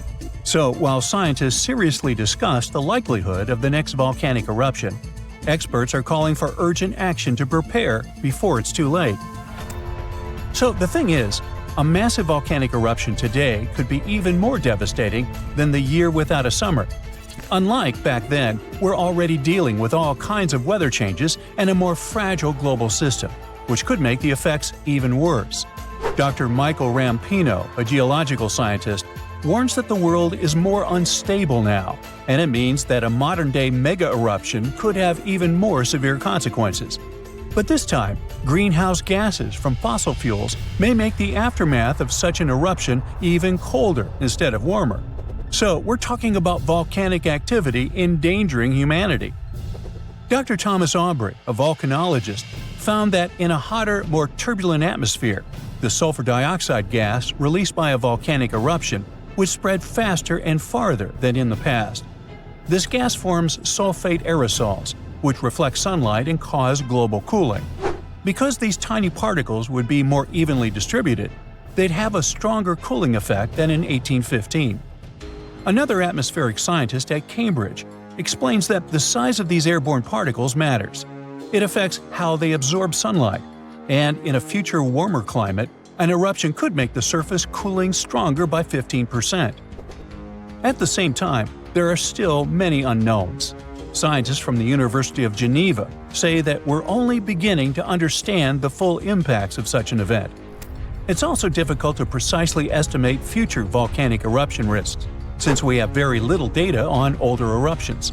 So, to understand past volcanic activity, researchers analyze ice cores from Greenland and Antarctica, as well as ancient tree rings. Those act as historical records of weather changes. These measurements suggest that several eruptions in the past few thousand years temporarily cooled the planet by about 2 to 2.5 degrees Fahrenheit. One of the most catastrophic examples is the 1257 Somalis eruption in Indonesia, which was so powerful that it likely triggered the Little Ice Age. It was a period of global cooling that lasted for hundreds of years. More recently, the 1991 Mount Pinatubo eruption in the Philippines slightly cooled Earth for a few years. Because this eruption happened in the satellite era, scientists were able to measure exactly how much sulfur dioxide was released and how it affected the atmosphere. But even with modern tools like satellites and seismic instruments, scientists still have difficult times forecasting the next big volcanic eruption. Luckily, even though we can't predict the exact timing, we can study worst-case scenarios to help authorities prepare. This includes creating evacuation plans and stockpiling food in case of global crop failures caused by volcanic cooling. The changes in weather patterns might make volcanoes more active. Melting glaciers can reduce pressure on underground magma, which will increase the chances of an eruption. Plus, more extreme rainfall, which is becoming more and more common, can seep into volcanic cracks and cause powerful steam-driven explosions. It can affect both active and dormant volcanoes. Because of these risks, researchers are now mapping volcanoes that are the most vulnerable to climate change. Their studies show that the highest supervolcano threat comes from such areas as Iceland, Chile, and Indonesia. Those are places where glaciers are melting quickly or rainfall is increasing dramatically. A 2022 study found that 716 volcanoes worldwide, that's about 58% of all known active above-ground volcanoes, could be triggered by extreme rainfall, increasing the likelihood of another mini ice age. Now let's get back to that Hunga Tonga Hunga Ha'apai eruption that occurred on January 15, 2022. Scientists have confirmed that it created the highest plume ever recorded. The volcano, located underwater in the South Pacific, sent an ash cloud 187,000 feet high. That's higher than any previously recorded eruption. What makes this eruption even more remarkable is that it was the first to ever reach the mesosphere. It's the third layer of Earth's atmosphere. The mesosphere begins at about 160,000 feet above Earth, where meteors start burning up and creating shooting stars. To measure the plume's height, researchers from the University of Oxford and RAL Space used data from 3 geostationary weather satellites. Before this, the record for the highest volcanic plume was held by Mount Pinatubo's 1991 eruption in the Philippines, which reached 131,000 feet high. Interestingly, this kind of measurement was only possible thanks to modern satellite technology, and a decade ago, no one would have been able to do this. Another volcano we should mention in relation to a potential global volcanic disaster is located on Iceland's Reykjanes Peninsula. Its latest eruption happened in November of 2024, leading to evacuations in nearby areas. The eruption began just after 11 p.m. with little warning. The volcano released orange lava from a nearly 2-mile-long fissure. Authorities ordered evacuations for about 50 homes and guests staying at the Blue Lagoon Spa Resort, a popular tourist destination southwest of Reykjavik. While air travel was not affected, Officials still warned of potentially dangerous gas emissions spreading across parts of the peninsula, including the nearby town of Grindavik.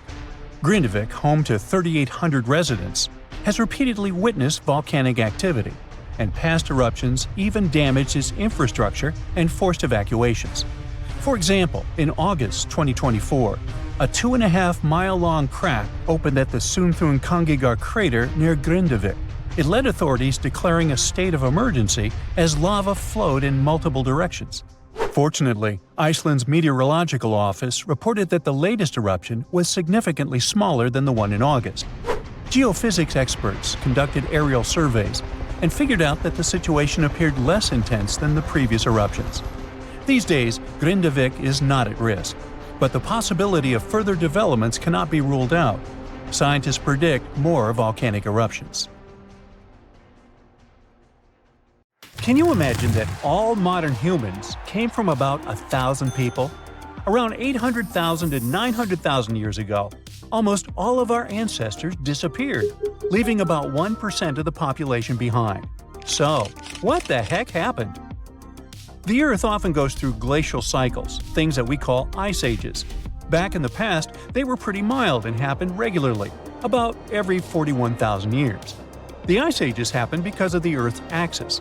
Our planet is slightly tilted at an angle, which is why its axis isn't straight up. Over thousands of years, this tilt has changed a bit. This teeny-tiny shift completely changes how much sunlight we receive, especially at the poles, and leads to incredibly strong cold or warm periods. About 2.6 million years ago, when early humans were settling in on Earth, the Pleistocene epoch started. That's the era we traditionally call the Ice Age, the one from the movies. Large ice sheets completely covered parts of North America, Europe, and Asia. It wasn't constant ice everywhere all the time. These glacial cycles came and went, and sometimes ice sheets melted for a while.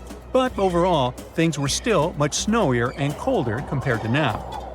We can still see the evidence of this from back in the day. Those glaciers carved out valleys and left behind some awesome things like moraines and fjords. And since sea levels were super low, a huge part of the world was land. This allowed people and animals to travel between continents and spread everywhere. It was the time of the megafauna. You all know about it from the movies. Woolly mammoths, saber-toothed cats, giant ground sloths, and mastodons. Our ancestors had some fun times hunting all those giants. Now, humans didn't come from one lineage. It wasn't like monkeys slowly turned into humans. We also consisted of many species: Homo erectus, Neanderthals, and so on. But only one species, Homo sapiens, survived and turned into modern humans. Harsh conditions forced them to get smarter. They learned how to make tools, clothing, and shelters to survive. They became hunter-gatherers and invented fire, which turned out to be super useful during the Ice Age, you think? But they had no idea what horrible change was coming. Something disastrous happened about 800,000 to 900,000 years ago. Humans faced a drastic population crash. Only 1,280 people survived, give or take. Some 99% of early humans were wiped out, and this tiny 1% was lucky enough to become our ancestors. This almost extinction, unsurprisingly, was the climate's fault. It was the Middle Pleistocene transition. The Earth's orbit around the Sun changed its shape a bit. Carbon levels dropped. A lot of stuff was happening, and the Earth's climate was going wild, becoming incredibly cold and dry. The seas suddenly got chillier, and Africa and Eurasia experienced horrible droughts. Looking for food was almost impossible. Scientists learned this by taking the DNA of about 300,000 people from all around the world. They used a new method to help them map the history of human evolution over 1 million years and learn more about it. No wonder we can barely find any fossils from that time. There was almost no one around. What's interesting is that before that happened, most apes had 24 pairs of chromosomes. But because the population became so small, 2 sets got fused together, and we ended up with 23 pairs. This was the final straw that separated us from other apes. Chimpanzees, gorillas, and orangutans all have 24 pairs, but our fused one became known as the human chromosome. Like a ripple effect, this little thing influenced our brain side, helped us start walking on our toes, and even form language. It took humans about 100,000 years to recover from this catastrophe. Only after all that time, they started spreading around again. Isn't that insane how we managed to go from 1,000 to 8 billion people? In any case, the Ice Age finally ended about 11,700 years ago. The warm period, called the Holocene, began. As things got warmer, human civilizations finally began to develop. 5,000 years ago, it was ancient Egypt, then the Indus Valley Civilization, ancient China, and others. And while we've been thriving for a while, there's one catch. The Middle Pleistocene transition changed the length and intensity of glacial cycles. Before the transition, sure, there was the Ice Age, but the cold was milder, and the glacial cycles were shorter. Things got covered in ice sheets about every 41,000 years. But after the transition, the glacial periods became longer and more severe. These cycles started following a new pattern. Although they happened every 100,000 years, they were super intense. Ice sheets grew large, even extending to the south. So from now on, ice ages that will continue to happen in the future will be a bit different.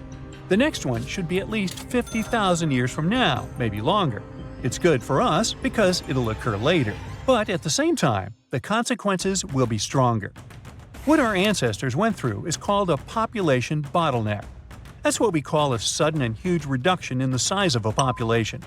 Usually it happens because of things like earthquakes, floods or droughts, fires, and even human actions. Just a few people survive, and only they can pass their genes to future generations. And we've got plenty of such bottlenecks in history.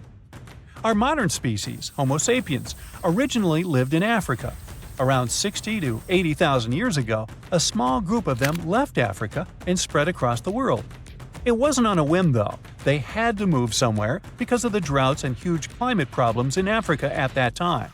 They had to go look for food and find new places to live. They traveled through the Middle East, moving into Europe and Asia, and eventually reaching Australasia and the Americas. They quickly settled across different continents and started mixing with local human-like species, like Denisovans and Neanderthals. But there was a problem.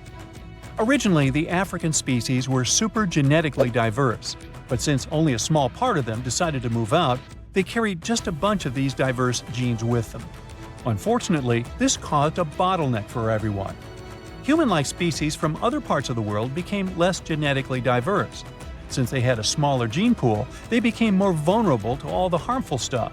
The African population also had a drop in genetic diversity. But at least humans managed to survive. Although eventually, non-African populations really dropped, and there were no Neanderthals or Denisovans left, only us, Homo sapiens. That's why we can say that all modern humans came from Africa. Early humans sure had it rough. About 74,000 years ago, they went through yet another disaster, the Topo catastrophe. But keep in mind that all these things are just a hypothesis. It's not certain whether it actually happened. Now basically, scientists think that there might have been a supervolcanic eruption at Lake Toba in Sumatra, Indonesia. This volcano going crazy was an absolute catastrophe for Earth's climate and humans. The eruption was one of the most powerful volcanic events in the last 2 million years. It spewed out from 670 to 1,500 cubic miles of lava and volcanic stuff. Just so you know, there are about 3,100 cubic miles of water in our planet's entire atmosphere, and this eruption had almost half as much lava.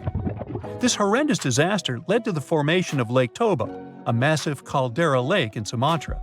It also spewed out tons of ash and sulfur dioxide into the atmosphere. This caused the so-called volcanic winter, which means that while it's not actually winter, the temperatures drop and the planet is freezing because all these ash clouds are blocking the sunlight from reaching the Earth. This event affected climate patterns for years to decades. This also most likely sped up the arrival of the next glacial cycle. Luckily, humans are crazy good at surviving. The global human population was reduced to a few thousand people yet again, and they still managed to overcome this. So, you notice anything weird? Recently, there have been alarming changes in the water levels in different parts of Yellowstone Lake. At the same moment, the water level can be rising on one side of the lake and falling on the other. Ooh, it looks as if the lake basin gets lifted by some underground forces. Can it be a sign of a looming disaster? Geysers, mud pots, and hot springs turn Yellowstone National Park into some extraterrestrial world, and all these wonders are fueled by a mighty supervolcano.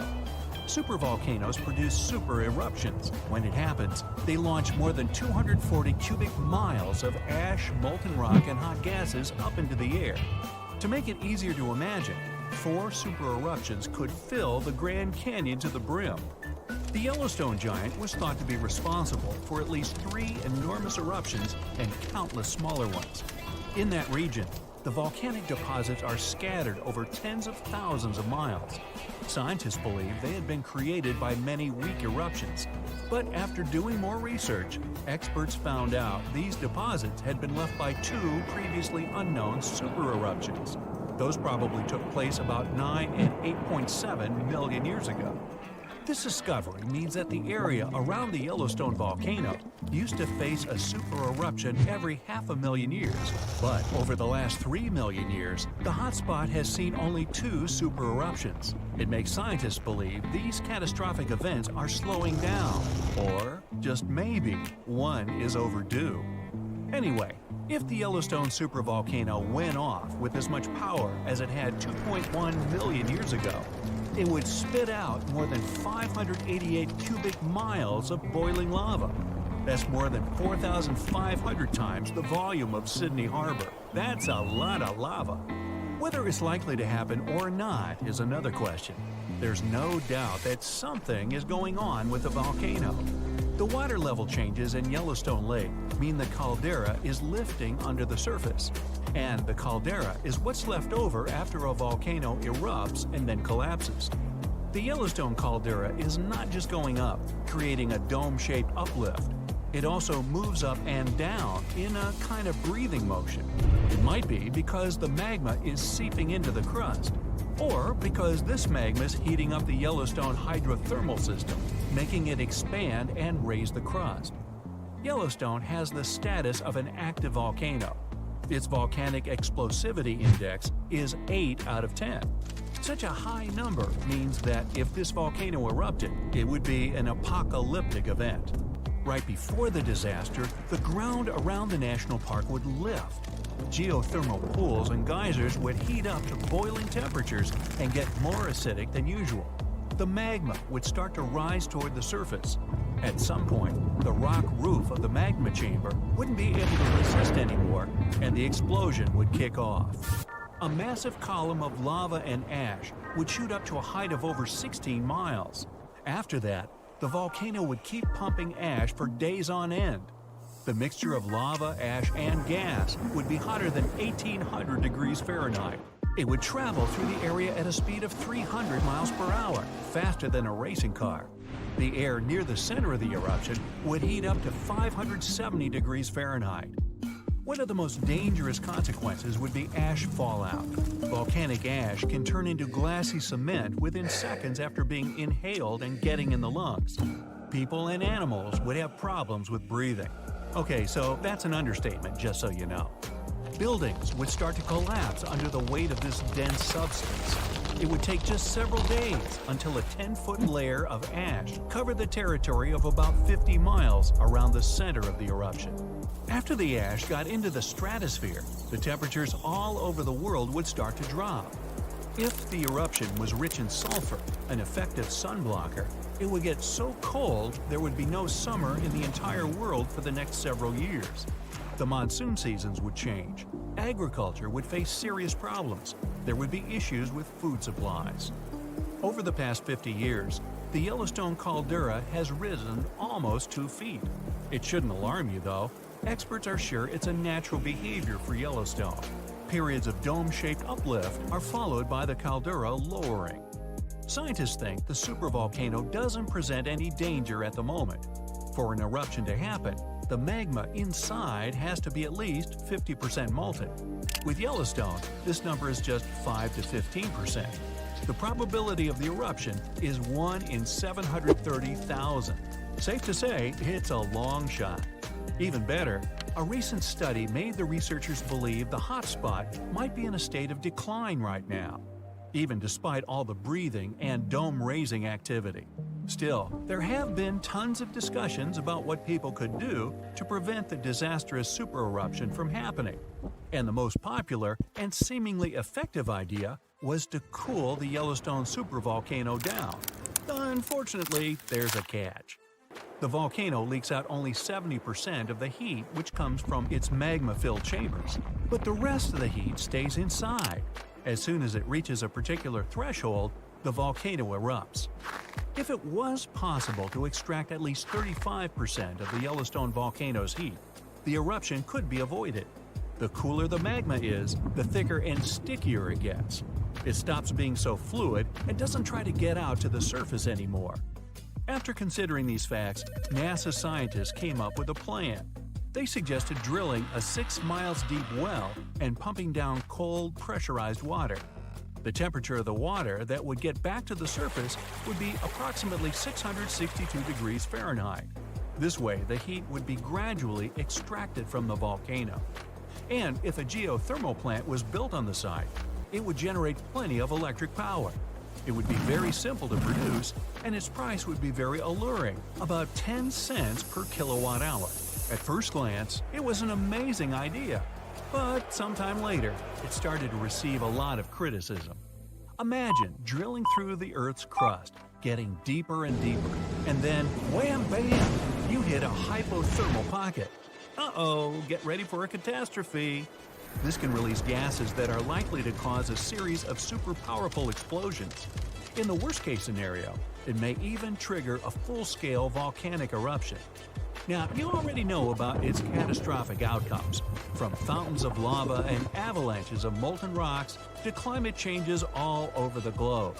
Yeah, not good. Or let's say you're drilling a well to deliver cold water to the volcano, and then you suddenly hit its magma chamber. In this case, instead of cooling the giant down, you'll make the top of the magma chamber much more fragile than it used to be. And the whole construction will be at risk of collapsing at any moment. And don't forget that your drilling may also release toxic gases. They often accumulate at the top of the reservoir with magma. Can it get any worse? Well, yes it can. The whole process would stretch for more than 16,000 years. This method is too risky to cool the volcano down as fast as people would probably want. And scientists aren't even 100% sure that when the cooling system construction is finished, the volcano will stay cold for at least another 100 years. And last but not least, the project of making the Yellowstone supervolcano a bit cooler would cost a mind-boggling $3.5 billion. A huge price for something that might not work out altogether. Oh, by the way, Yellowstone isn't the only volcano that has a lava dome that's lifting at the moment. Lava domes are created when magma gets to the surface and then gathers around the vent. Scientists have found one of those inside an underwater volcano in Japan. This dome is more than 2,000 feet high and more than 6 miles wide. Even though the Japanese supervolcano seems to be sleeping, experts don't let their guard down. A volcanic system can go from being calm and docile to teetering on the edge of an eruption in the blink of an eye. Another massive dome is growing in the central Andes, on top of the planet's largest active magma store.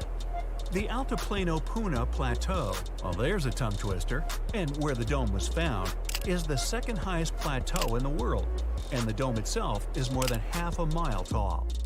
You might wonder how come experts have known nothing about this enormous uplift until recently.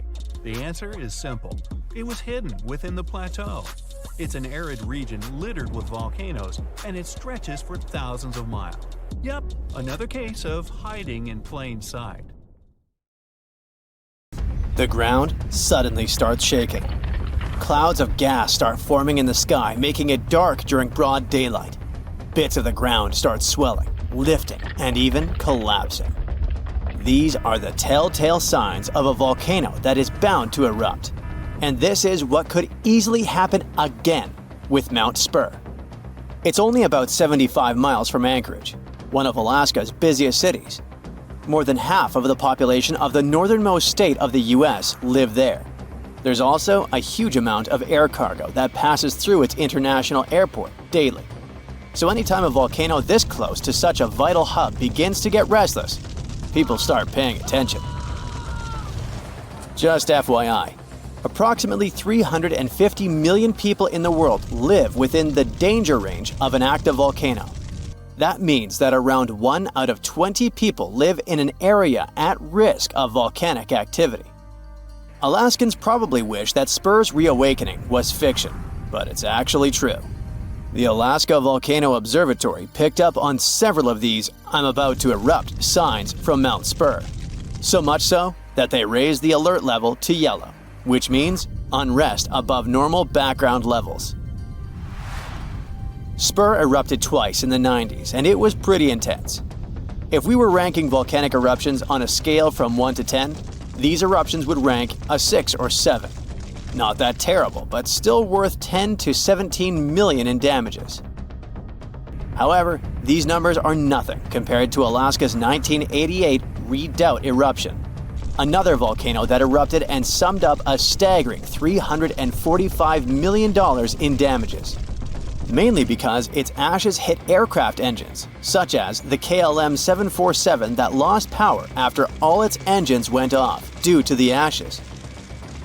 If people weren't paying attention to Alaska's unstable geology before that, well, they surely started to after it. When you think of the hazards of volcanic activity, the first thing that might possibly pop in your mind is Pompeii, Italy. Of course, that's the worst-case scenario, a city being engulfed by lava. Spur may seem innocent compared to Vesuvio, but it still took its toll. The last time it erupted in the 90s, and it threw volcanic aerosols over 60,000 feet into the atmosphere. Let's get our science straight here. Think of volcanic aerosols like liquid particles that are released into the atmosphere during an eruption. These particles are usually created when gases from a volcano, such as sulfur dioxide, combine with water and other particles that exist in our atmosphere. These aerosols can actually cool the Earth's surface since they reflect sunlight directly back into space. And that's not the worst part. It can stay in the atmosphere for several years after an eruption, causing lots of health issues. The eruption unleashed blazing fast avalanches of hot gas and ash called pyroclastic flows, along with thick, muddy floods known as lahars. Oh, and there were also the massive volcanic boulders. These rock chunks were huge, some over 3 feet long, and they blasted out from the volcano like nature's cannonballs, landing more than 6 miles away. All that volcanic heat melted part of a nearby glacier, kicking off debris flows that dammed up the Chakachatna River and created a whole new lake along the valley. Some good came out of Spur's first eruption, though. The main lesson was, volcanic monitoring pays off. The local monitoring was able to reduce the economic damage done by the eruption, especially for a city that has an intense air traffic. Spur is deemed as dormant for the moment, but it could go off anytime soon. You see, volcanoes are classified as active, dormant, or extinct, depending on how much action they're putting on. If it's still active, it's still rumbling and erupting somewhat regularly. Dormant means it's had some recent activity, but it's still lying low for now. And extinct, that's when it's been quiet for such a long time that we figure it's done for good. One of the US's most dangerous active volcanoes is Mount St. Helens. This volcano is actually responsible for the most powerful eruption in US history. Its last blast was so intense, it threw off about 1,300 feet off its summit. Basically, the top of the mountain vanished, and if you thought Mount Spur's ash cloud was impressive, St. Helens wins the competition since it launched its ashes 80,000 feet into the sky. Eastern Washington plunged into total darkness. But it wasn't just that. In a matter of 3 minutes, the eruption hurled 3.7 billion cubic yards of blazing rock and dust, enough to fill 1 million Olympic-sized pools across 230 square miles of lush forest. Actually, the earthquakes that anticipated the eruption started weeks before May 18, 1980. A ground shake of magnitude 5.0 went off, triggering a landslide on one side of the volcano. By the end of the official eruption date, 57 people had lost their lives.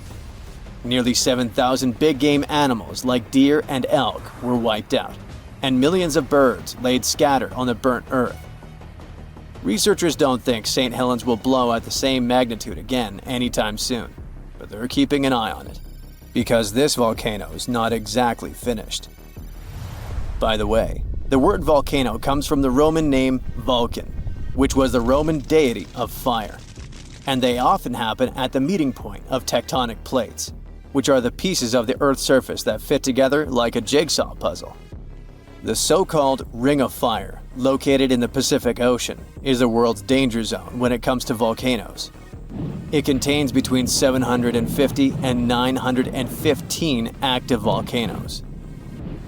The largest volcano located in the Ring of Fire, also the largest active volcano in the world, is the Mauna Loa. It's over 13,000 feet high, and it's located in Hawaii.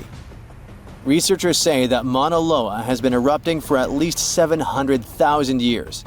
Its most recent eruption began on the 27th of November 2022, and it lasted until December 13th. It's been quiet since the 80s until it decided to wake up again. Thanks to constant monitoring by the Hawaiian Volcano Observatory, it didn't cause any casualties when it last erupted. Scientists have been investing big time on volcanic monitoring, not only to reduce economic hazards, but also to save lives.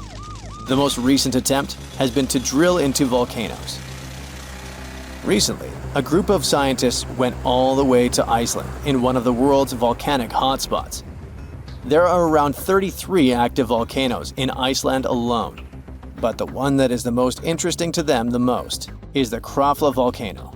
The Krafla has erupted around 30 times in the last 1,000 years, and its most recent eruption was in the mid-1980s. The project, named Krafla Magma Testbed, or KMT for short, is hoping to advance the understanding of how magma behaves underground. The main advantage of this drilling research is predicting the risk of eruptions, but it can also help to push geothermal energy forward. I mean, can you imagine having electricity that is run by the limitless source of volcano power? The KMT team will begin drilling holes deep into volcanic ground in 2027. They're aiming at reaching over a mile into the ground. After all, it's different to monitor lava activity when it's on the surface than when it is still below ground. This will allow researchers to listen to the pulse of the Earth, according to them. They're saying this research is as revolutionary as the first time man went to the moon. Oh, and speaking of that, I was shocked to discover that volcanoes exist all throughout the solar system. Yep, other planets and moons have volcanoes too. The largest volcano in our solar system is Olympus Mons on Mars. It's a shield volcano, much like the ones that make up the Hawaiian Islands. It's about 370 miles wide. If we transported it all the way back to Earth, it would almost occupy all of Poland. Yikes. On January 14, 2022, residents of Anchorage, Alaska, heard a series of loud bangs. They didn't stop for a half an hour. As they found later, the source of the bangs was almost 6,000 miles away in the Tongan archipelago in the southern Pacific Ocean.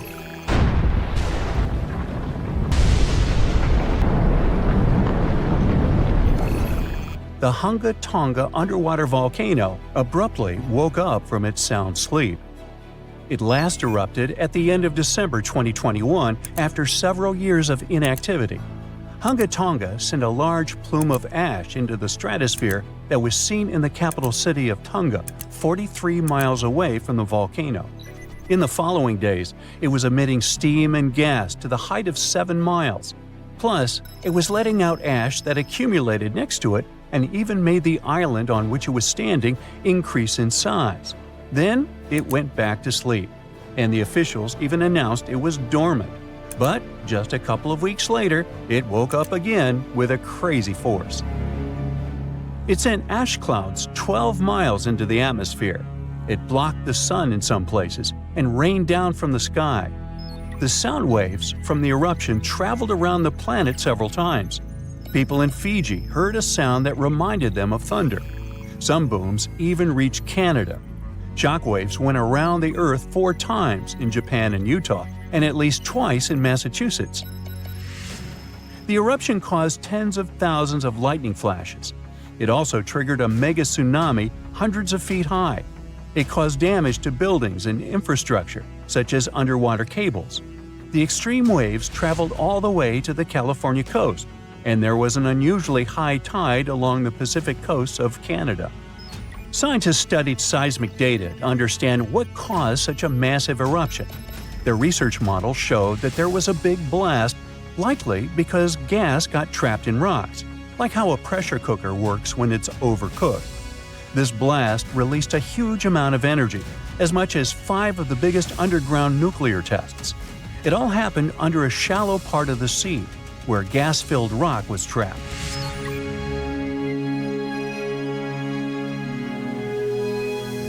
Now, normally when a volcano erupts, the fumes cause a temporary cooling effect on the Earth's surface. But Hunga Tonga's eruption was different. It didn't produce many fumes, but released a massive amount of water vapor, equal to 60,000 Olympic swimming pools. The intense heat of the eruption turned vast amounts of seawater into steam, which then blasted high into the atmosphere. All that water vapor ended up in the stratosphere, a layer of the atmosphere that's too dry to form clouds or rain. Scientists don't have any observations of volcanic eruptions like Hunga Tonga to predict its long-term effects on our weather patterns. This is because the only way to measure stratospheric water vapor is with special satellites, which have only been around since 1979, and there hasn't been an eruption similar to Hunga Tonga in that time. In fact, the Tonga eruption is the most well-recorded blast of its kind in recent history. Scientists had lots of tools to study it, like satellites that took pictures from space and sensors that listened to the vibrations and movements in the Earth.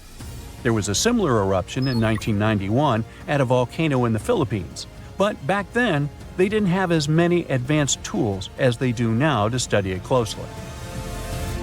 Experts from different countries looked at satellite data right after the Hunga Tonga eruption. They wanted to find out how long water vapor would stay in the stratosphere, where it would go, and of course, what this would mean for the planet and for all of us. The first big result of the eruption, at least partially, was a huge hole in the stratosphere that was hanging on for several months in 2023. By the time it appeared, the water vapor had reached the polar stratosphere over Antarctica. But Hunga Tonga ended up with just a minimal effect on global average temperatures, at least for now. Let's just hope it won't repeat the story of Mount Tambora volcano in present-day Indonesia. Over 2 centuries ago, in 1815, this bad guy interrupted and caused the year without a summer. In the following year, the winter was unusually cold and wet across Europe and North America. There were also some catastrophic tsunamis, destroying homes that took 10,000 lives and 80,000 more who fell ill in the aftermath. Now, you can't miss an event like Hunga Tonga or Tambora eruption, but some underwater volcanoes are discovered by accident.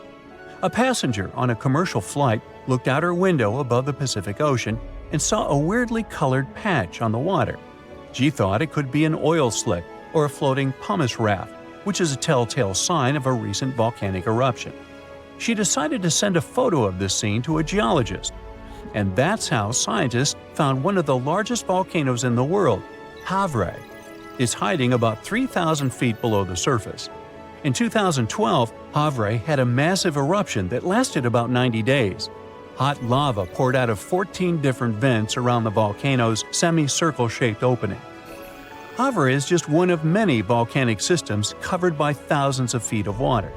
These volcanoes are the most active on Earth and are part of a giant system called mid-ocean ridges that stretches around the world.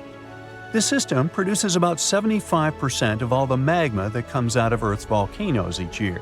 It releases over half a cubic mile of lava.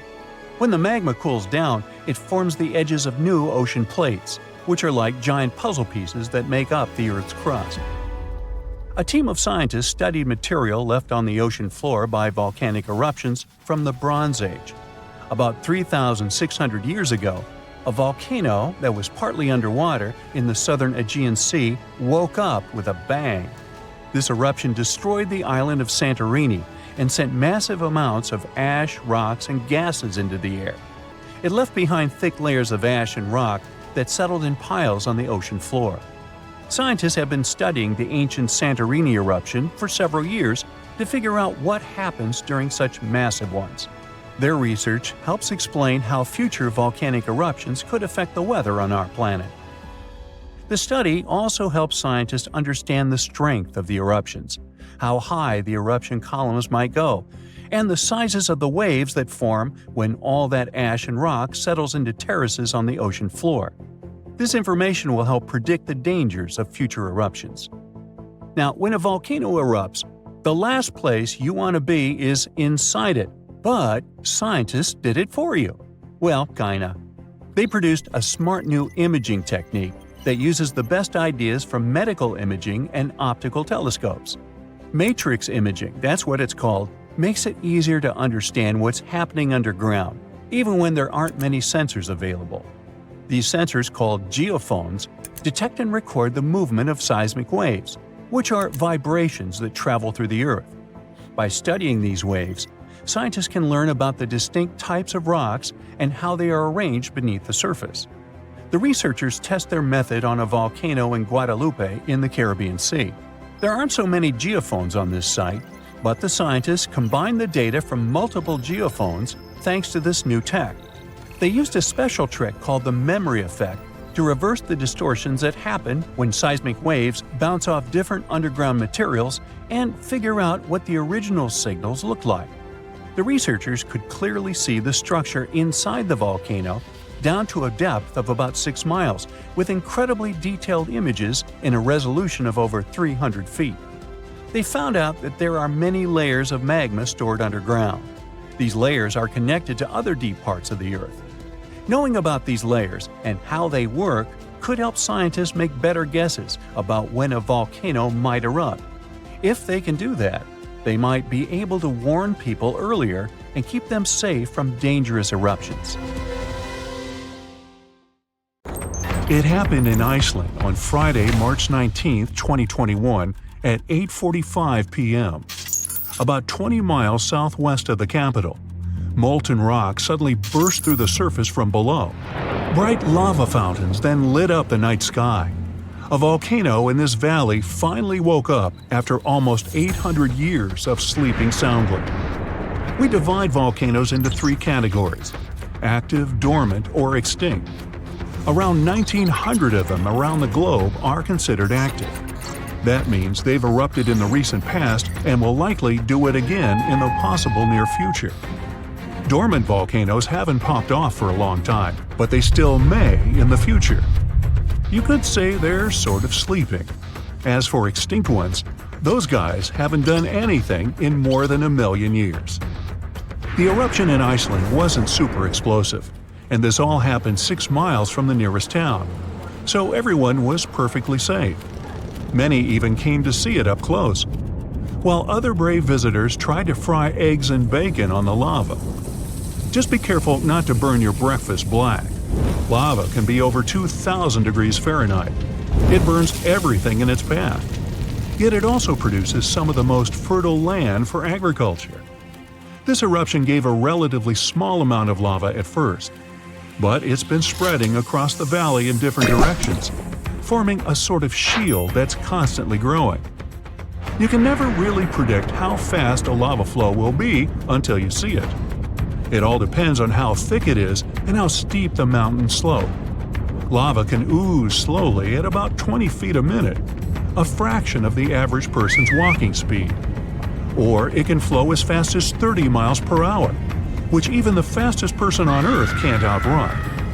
But the lava isn't even the most dangerous thing about volcanoes. That would be the toxic gases spewing from the eruption. And those spread faster and further than the lava flow. Luckily, in Iceland's case, the wind has been blowing these gases away from residential areas. Scientists weren't surprised this volcano erupted. They knew it was coming. Increasingly stronger earthquakes had been shaking this area for the past 15 months. There were 50,000 earthquakes within just the 3 weeks leading up to the eruption. That's 100 per hour.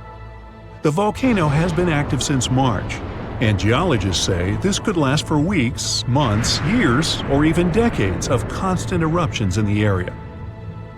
Mount Shasta is in the top 5 most dangerous volcanoes in the U.S., so geologists are keeping a close eye on it. The last eruption was in 1250. I wasn't around then, but this volcano erupts every 600 to 800 years. Which means, tick-tock, we're due any day now.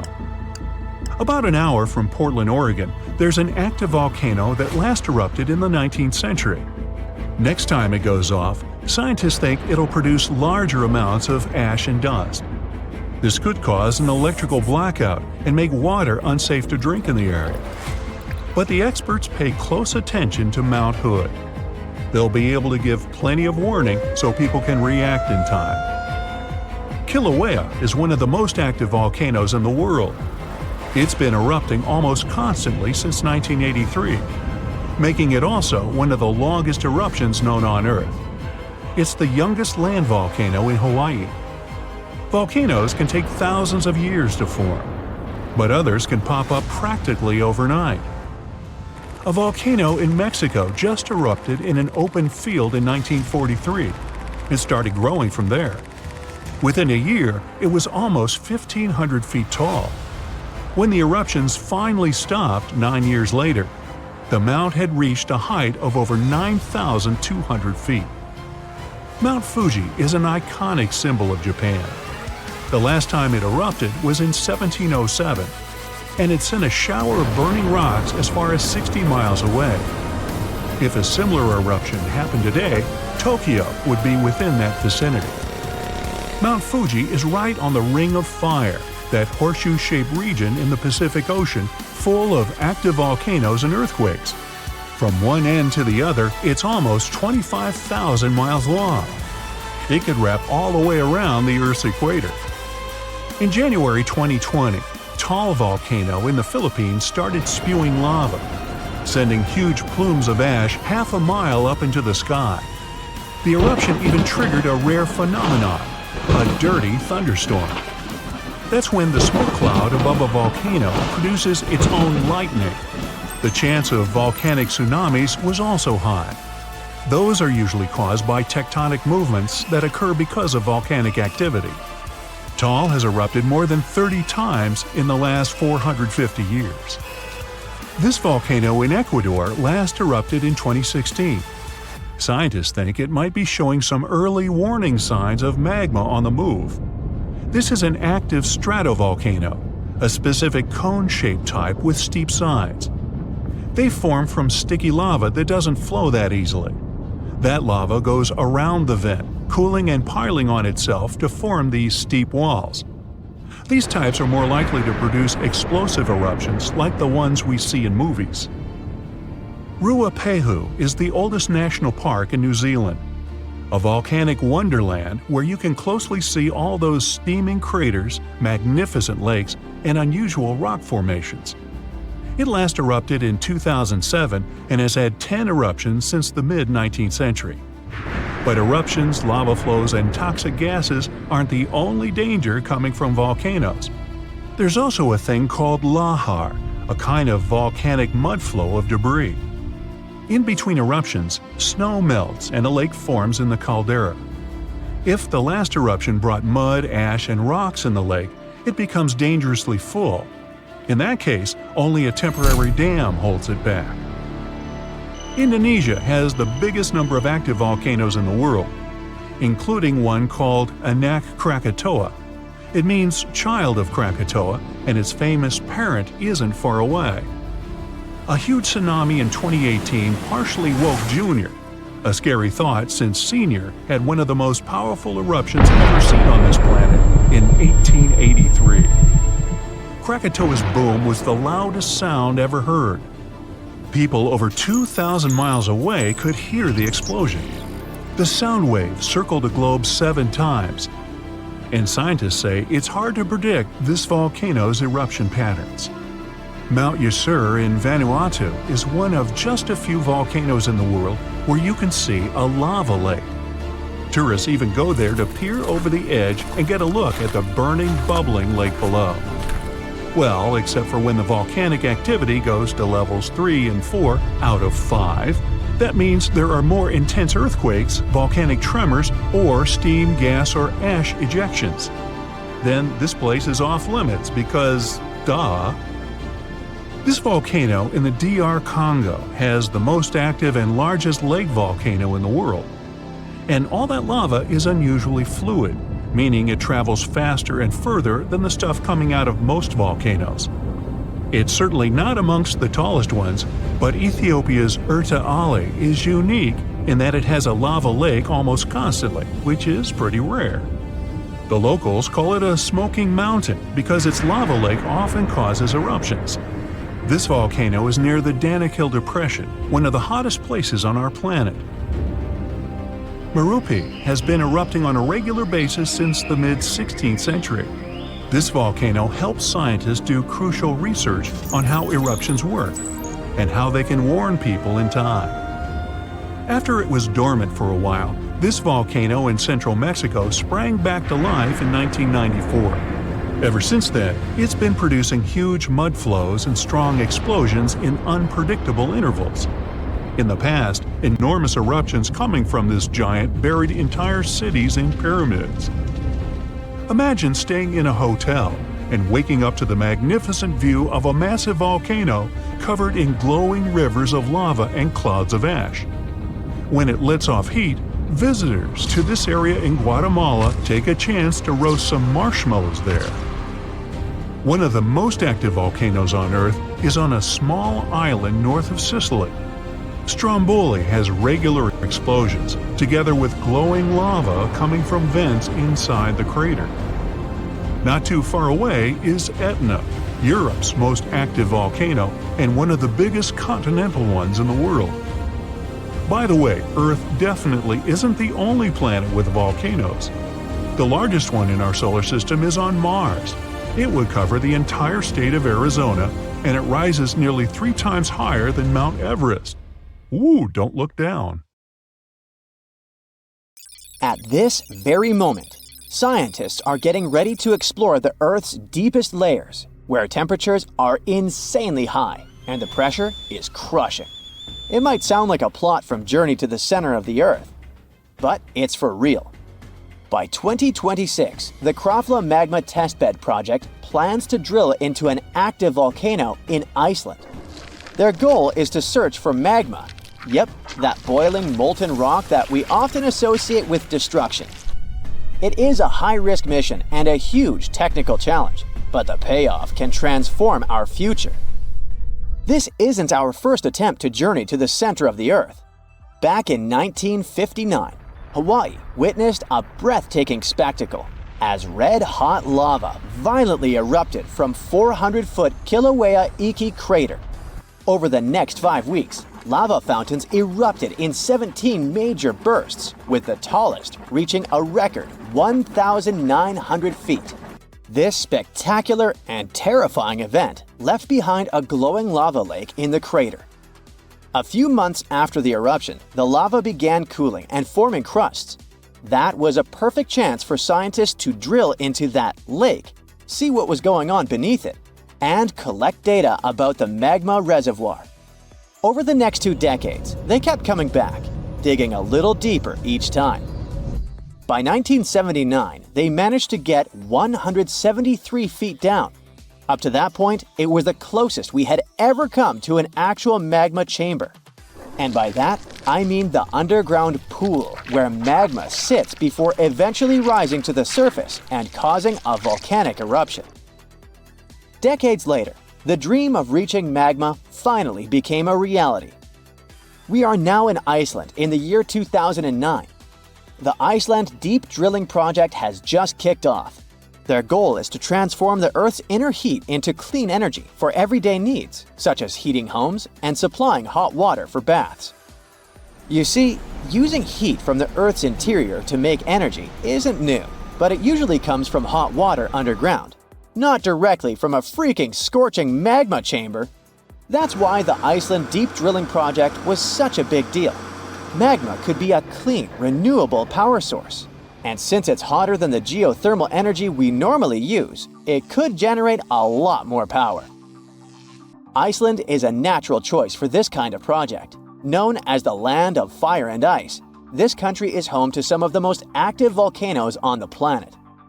One of the most popular ones is Krafla, a volcanic caldera of about 6 miles in diameter, located north of the island. So, the initial plan of the Iceland Deep Drilling Project was to go there and excavate 13,000 feet deep. But something unexpected happened. When they were only 6,900 feet down, the drill hit magma. Wow! On one hand, it was exciting because, well, we finally found it. And just like that, Krafla became the first place in the world where we know exactly where magma is. But on the other hand, their equipment wasn't prepared or built for it, and the molten rock basically corroded their infrastructure, bringing the project to an end. Instead of being a failure, this accidental discovery gave us a ton of valuable data. We realized that, with the right equipment, drilling in such extreme heat is definitely possible. Scientists found that these underground molten pools can in fact produce a significant amount of geothermal energy. And most importantly, we learned exactly where the magma was. That brings us to the current Krafla Magma Testbed project. This scientific program aims to create the world's first magma center. The idea is to set up a base where scientists can safely work with magma and have all the necessary infrastructure to run experiments on volcanic risks and geothermal energy. So that's like the basic idea. But their real plan is to return to Krafla, drill back into it, and create a gateway to the magma chamber. The goal is to understand its potential for generating energy, study its properties, and see if we can use it safely and efficiently. If they pull this off, it could provide a nearly endless source of geothermal energy for Iceland's homes and buildings. Even though magma is incredibly hot, reaching over 2,000 degrees Fahrenheit, experts say it is safe to take energy from it and believe the process won't trigger another volcanic eruption in the country. They're so sure about this, partly thanks to the Iceland Deep Drilling Project. But this whole process isn't like drilling for oil or gas. It's way more challenging and risky. Magma is not just extremely hot, it's molten rock, which can wreck equipment and pose serious safety issues. Right now, the Krafla Magma Testbed project is in its early stages. Scientists and engineers are working hard to develop the tech needed to drill into magma safely. They're testing new drilling techniques, creating heat-resistant materials, and running simulations to figure out what happens when you actually drill into a magma chamber. They hope that by 2026 they will be ready for the next step, which means going back to Krafla and drilling all the way down towards the magma chamber. It might take 2 months to reach it. Their plan is to drill a single hole that will go right into the magma body and hopefully keep the equipment running there for many years. If they succeed, scientists also plan to add special sensors down there to measure and monitor pressure. This could help predict eruptions better and prevent disasters, like what happened with Mount St. Helens in the United States. In 1980, this volcano erupted, causing massive destruction and claiming over 50 lives. The eruption was so intense that it completely blacked out sunlight in Spokane, Washington, which is about 250 miles away. While that sounds terrifying, it's nothing compared to a super eruption, like the one that happened over 70,000 years ago at Toba Volcano in Indonesia. This disaster was about 1,000 times more powerful than Mount St. Helens. Toba is just one of the 20 supervolcanoes on Earth. A supervolcano is what people call a volcano that can produce an eruption of magnitude 8. These eruptions, known as super eruptions, are the largest and most explosive ones. They could have global consequences by affecting the climate and causing widespread destruction. For example, if Yellowstone had a super eruption today, the surrounding states of Wyoming, Idaho, and Montana would be directly affected. they could be hit by hot avalanches of volcanic ash, gases, and rocks that might reach temperatures of up to 932 degrees Fahrenheit and speeds of over 180 miles per hour. This nightmarish scenario is a real possibility, but predicting when it might happen is almost impossible. Volcanoes don't follow a precise schedule, so it is hard to predict when a supervolcano will erupt next. That is also why the Krafla magma testbed is so crucial. By examining a volcano's activity from within, scientists could potentially predict eruptions with much more accuracy. As you might have guessed, drilling into magma is definitely uncharted territory, but the potential benefits are huge. Besides providing a clean energy source and making people who live near volcanoes feel safer, this project might also help us learn more about what is beyond Earth. Yep, it could lead us to breakthroughs in space exploration, helping us understand how other rocky planets and moons formed their crust, just like Jupiter's moon Io, which is the most volcanically active world in our solar system. In the end, the Krafla Magma Testbed project is more than just an experiment. It is a bold vision for the future of energy.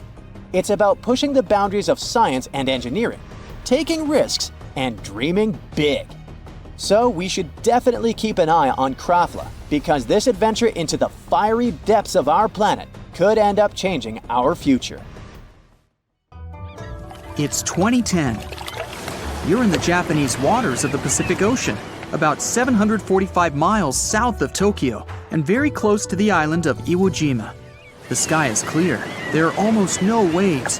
A heavy, low rumble comes from somewhere deep under the sea. It scares away all the flying gulls. And then it gets quiet. Too quiet. It seems that even light waves don't dare to make a sound.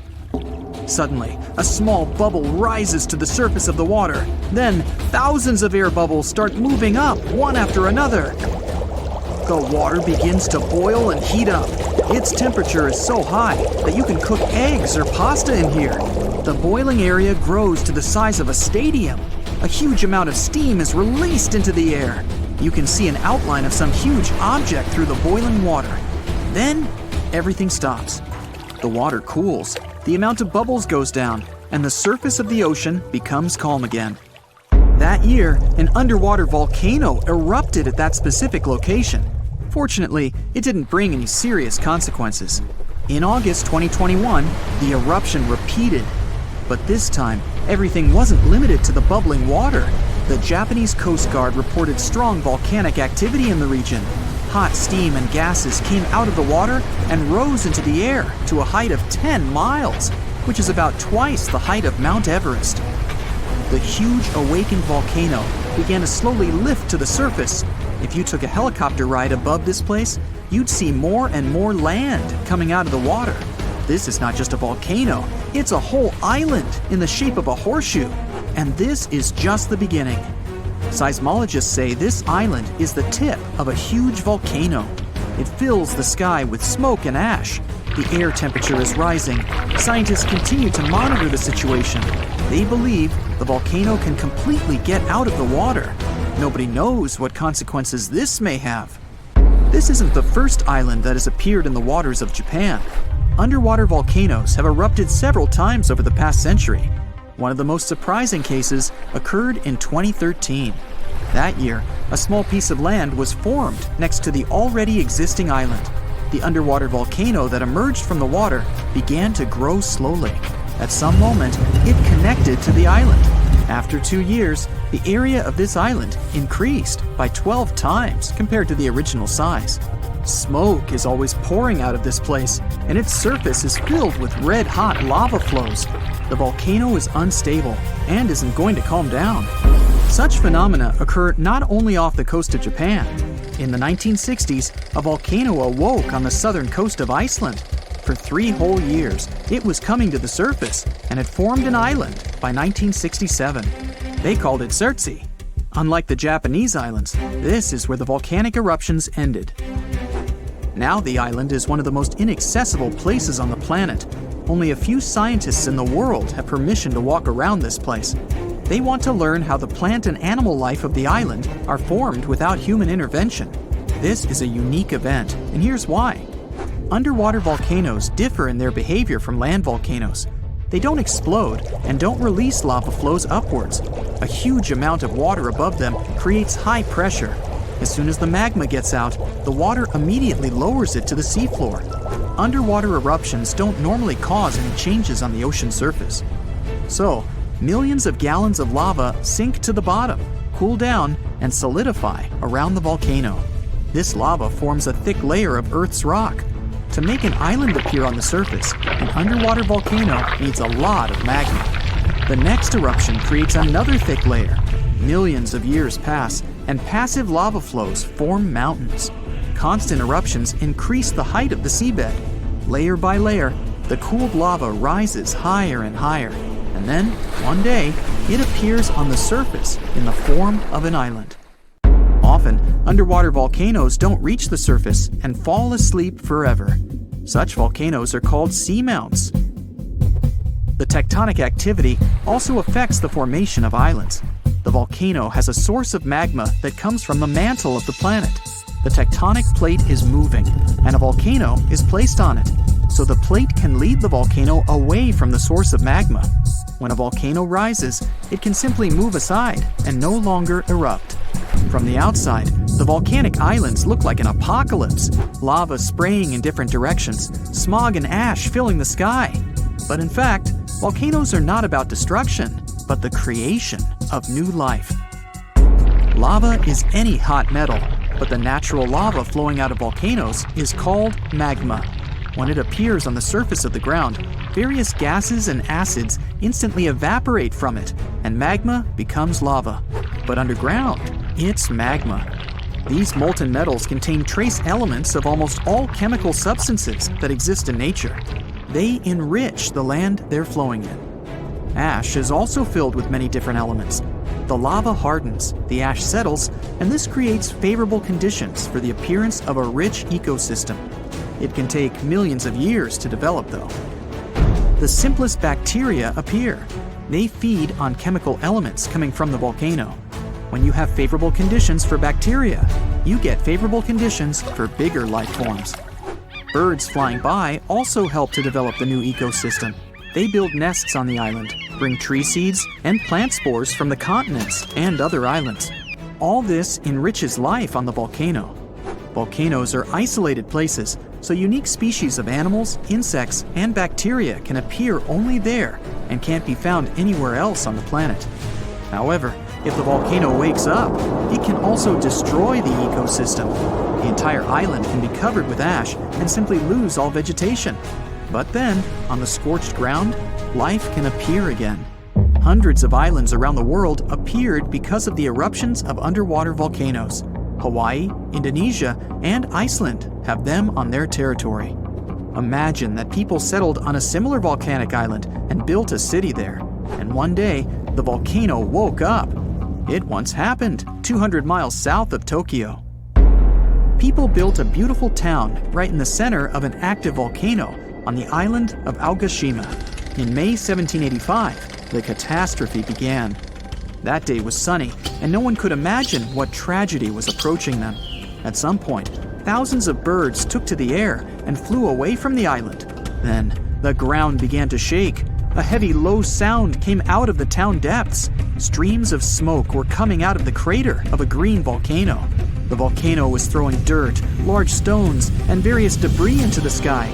The disaster lasted for several weeks. Since then, more than 200 years have passed, and the volcano has never woken up again. The town was rebuilt after the disaster. Now, this place is so great, people don't want to leave, despite the risk of a new eruption. More and more residents are coming to the island. There are many thermal springs, and the waters around the island are rich in fish. But the volcano may wake up at any moment. Fortunately, meteorological and seismological services monitor the situation. A lake can also form inside the volcano, but you shouldn't swim in it. In Indonesia, on the island of Java, there's a volcano with a crater inside. It's filled with turquoise water. The magma inside the volcano consists of many molten metals and chemical compounds, and the lake gets these substances. The volcano emits sulfur dioxide gases that combine with the metallic lake. This gives the water its strong acidity and turquoise color. The steam coming from the lake is acid. When it combines with air, it ignites. This is visible at night. Sulfur accumulations flare up and illuminate everything around. Huaychan Volcano in Indonesia is not your ordinary lava-belching mountain. Instead of producing black smoke and red lava, as most volcanoes do, this eccentric guy lets out a blue flame and electric blue lava. This phenomenon occurs because the volcano contains some of the highest levels of sulfur in the world, and when the sulfuric gases interact with scorching air and get lit by the molten lava, they start to turn blue. Unfortunately, you can see this mesmerizing sight only at night, but you can smell it all day long. By the way, the world's largest acid lake is also located inside this crater. The Dead Sea has a high concentration of salt and minerals compared to other seas, even though it's technically a lake. Swimming is almost impossible, but people go there for the natural chemicals for the body. Floating on the surface is a great way to relax. This ancient body of water got its name because no macroscopic organisms can live there since it's 9.6 times saltier than oceans. Only a few bacteria and fungi can be found enjoying the salt. It's also Earth's lowest elevation on land at 1,400 feet below sea level. An underground crystal cave exists in Mexico, and it looks like some interstellar world. It's roughly 1,000 feet beneath the surface, with each spike measuring up to 35 feet in length and weighing up to 55 tons. These are some of the largest crystals in the world. Luscantire Beach is an endless strand of white sand dunes and azure water. But don't let the tropical vibes fool you. It's located in Scotland. That's why it mostly looks like this during May and June only. In December, the place gets only an average of 1 hour of sunshine per day, making it way more dramatic and monochrome. The Georgia Guidestones is a collection of giant stones in a star pattern. It has inscriptions in 8 languages, including Hindi, Chinese, and Swahili. It also has an astronomical calendar finished in 1980 and was built to last centuries. No one knows who built it or why. All the way over in sunny California is Sequoia National Park, home to the giant forest. It's been around for thousands of years. More than 8,000 of these colossal trees rule the land, including 10 of the largest living plants in the world. The General Sherman sequoia is estimated to be up to 2,700 years old and is recognized as the world's largest known living tree by volume. The famous stone heads of Easter Island have been around for hundreds of years. No one knows exactly why they were built. Some scientists think that local people believe the statues would make the soil more fertile. Soil analysis proved the heads did their job well. It's the best agricultural spot on the island. The chemical composition of the ancient hot springs in Pamukkale, Turkey, makes the water pouring over the edge look magical. They're not only good for cleansing your body, but the mind too. All the way in Saudi Arabia is a rock sliced perfectly in the middle with 2 pieces sitting parallel. What makes Al Nasla so unique is that it wasn't artificially done, but is a result of nature's work over the years.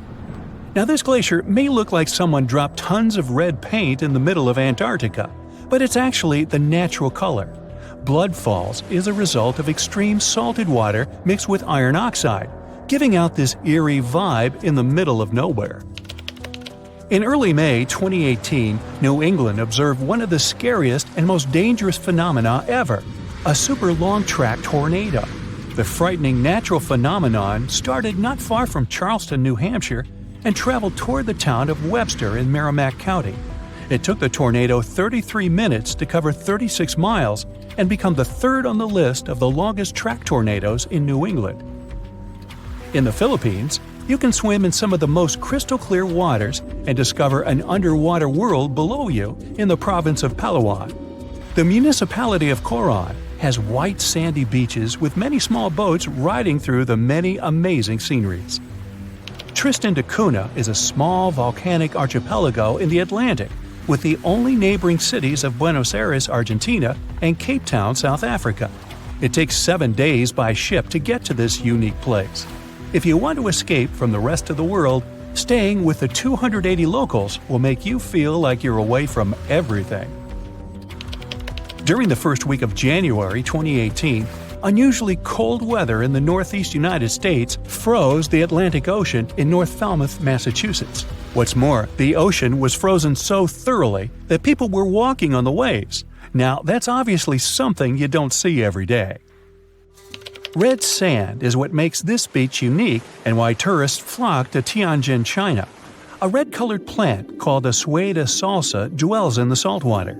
The whole beach is covered in red, with only the top layer of the sea visible.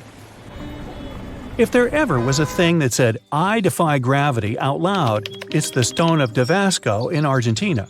The huge 300-ton boulder stands precariously on the edge of a cliff and rocks a little bit from side to side in the wind. People even checked it by putting glass bottles under one of its edges. They exploded with another movement of the rock. Unfortunately today, you can't see this wonder of nature as it was a century ago. In 1912, the boulder suddenly dropped from its perch, which it had occupied for literally hundreds of years.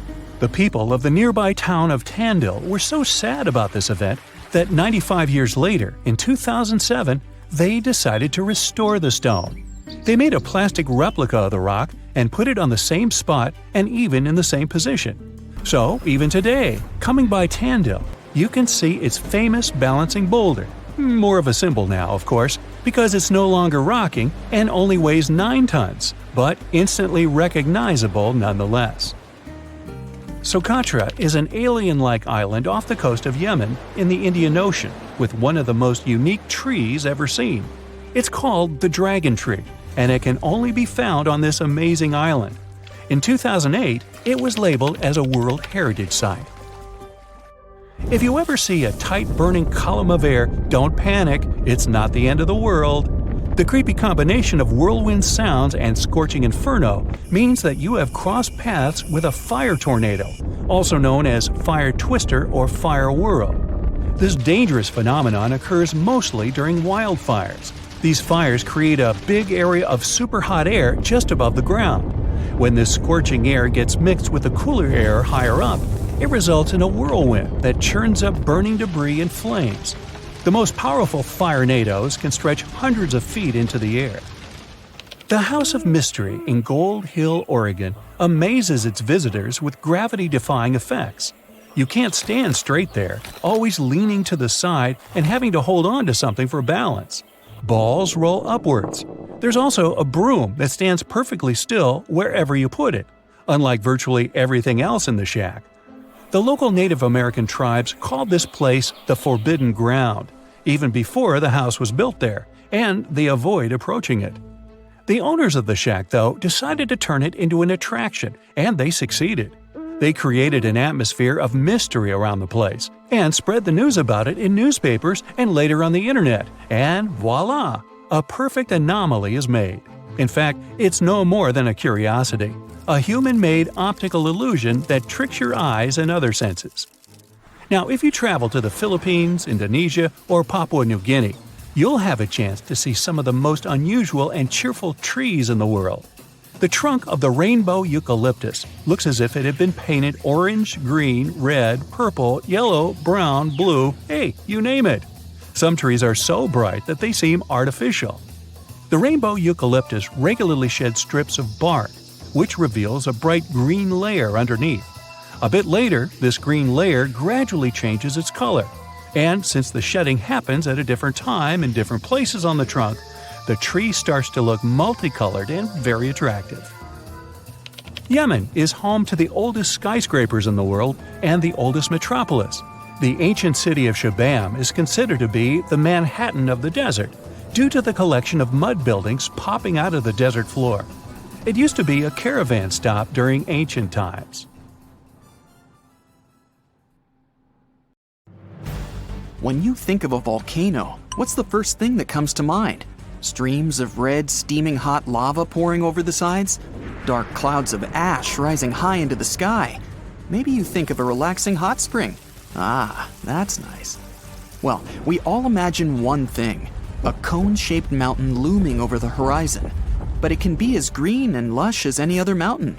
At the top, of course, there's a giant hole, like an opening that goes all the way down.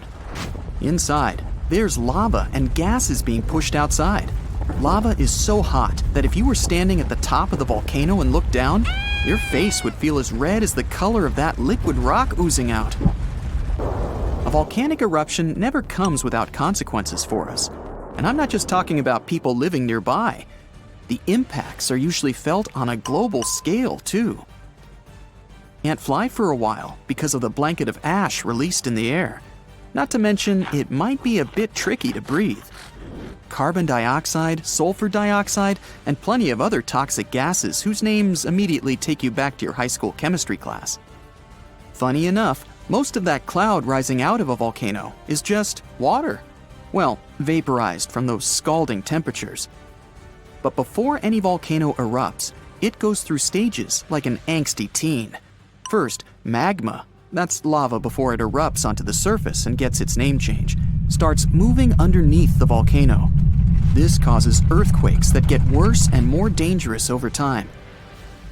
Then, steam and different gases start spewing out of holes in the planet's crust. Our Earth resembles a tea kettle about to whistle.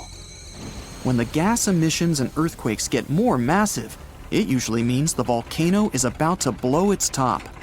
But those first stages can take years before an eruption happens. Then, the magma starts building up. With more and more pressure, it's planning to make its great escape. It's hard to notice this happening if you don't have the proper equipment. Good thing scientists do, and they've got us covered. The volcano becomes more active by the minute. Ash starts coming out and spreading in the air, creating ominous clouds that turn day to night. With the magma building up, an eruption is imminent. Then, boom! The surface gives in under the pressure below. The magma makes its exit. It's now lava, spewing out the top and flowing down the sides of the mountain. None of this sounds very appealing. So, what if it never happened? What if there were never any volcanoes at all? Would Earth still be the same? Not at all. If volcanoes never existed, there wouldn't be an atmosphere.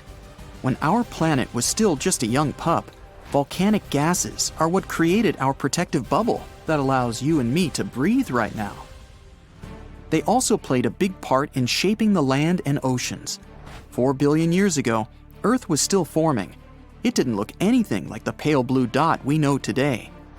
It was red hot, and the water was trapped under the crust. It wasn't until the surface started to cool down and solidify that the water was finally able to escape. Volcanoes acted sort of like a tear in the fabric of our planet. Water vapor would condense in the atmosphere and then fall back down as rain. It rained for so long that the third planet from the sun started turning into the blue ball we're more familiar with. In fact, there's even a theory that all the water on Earth came from volcanoes. And without water, of course, life wouldn't have been able to form. Land formation went through a similar process. You see, our planet was a pretty rough place to be when it was forming. It was a molten surface with fields of lava and constant volcanic eruptions and space rocks always crashing into it, because there was no atmosphere to protect it. When it started cooling down, a good solid surface formed, but the hot material underneath was still boiling and bubbling, and it continued making its way up. The crust would move and form thick layers with the material that was rising up. Over time, these layers became more permanent. Volcanic eruptions were still happening, but the first landmass had finally formed. Okay, we'll take the best part of volcanoes, an atmosphere. So what if they stopped erupting long after we got our protective breathable shield? Still not good. For starters, volcanoes created the most fertile soil. Around Naples, you have the famous Mount Vesuvius. The soil quality there is incredibly rich, and that's thanks to 2 huge volcanic eruptions, one that happened 35,000 years ago and another 12,000 years ago. Sure, these volcanoes caused a lot of short-term damage, but in the long run, these soils were fertilized by them. Now the region grows all kinds of citrus fruits, olives, grapes, cherries, And of course, their staple, tomatoes. There'd be none of that without rich volcanic soil, and Naples is by far not the only example like this. Bacteria, the first living organisms, lived in hot water. Scientists have discovered fossilized microorganisms older than 4 billion years. They thrived in hydrothermal vents. Those are fissures on the sea floor, and they're usually near volcanically active places. This means that without volcanoes, we wouldn't have land, water, or even the first life forms that, as the theory goes, would eventually evolve into all the creatures we have today. Could life have still developed on Earth without these explosive mountains? Doubtful. Okay, fair enough. We want our atmosphere and life. So let's say volcanoes stopped erupting today, after we already have all these benefits. Well, we're sort of already there, based on this story. At the start, there was only one continent, Pangaea. It was a supercontinent surrounded by one massive continuous superocean. Volcanic activity by this time had finally calmed down, and this meant all that energy would gather below the Earth's crust. Here's a little diagram. First, we have the Earth's inner core. Then there's the outer core. Next up, we have our convection currents. Magma is next in line. After that, the oceanic crust. And at the very top, we have our ocean and our continental crust. The reason Pangaea eventually broke up into the separate continents we have today is because of plate tectonics. It's not like the crust is all one solid piece. It's broken up into big chunks, or plates, that are always moving. And it's all still moving today.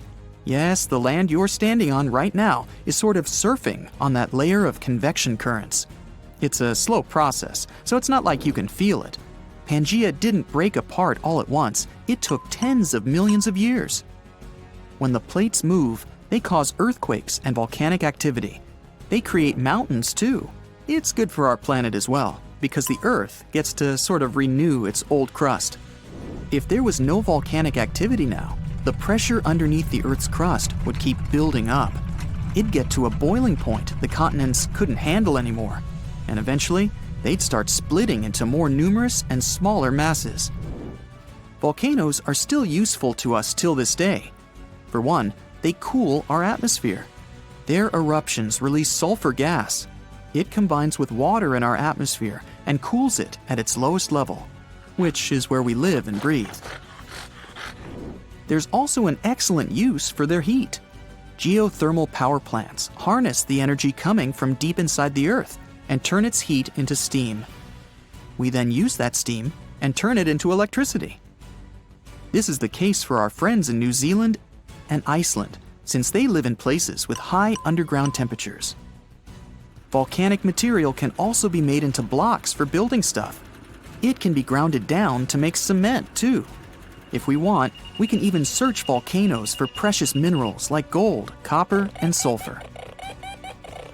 And who can forget about hot springs? Tourism to places like Yellowstone and Iceland wouldn't be the same without them. And who doesn't love a nice steamy dip in the ones safe for swimming? Oh yeah.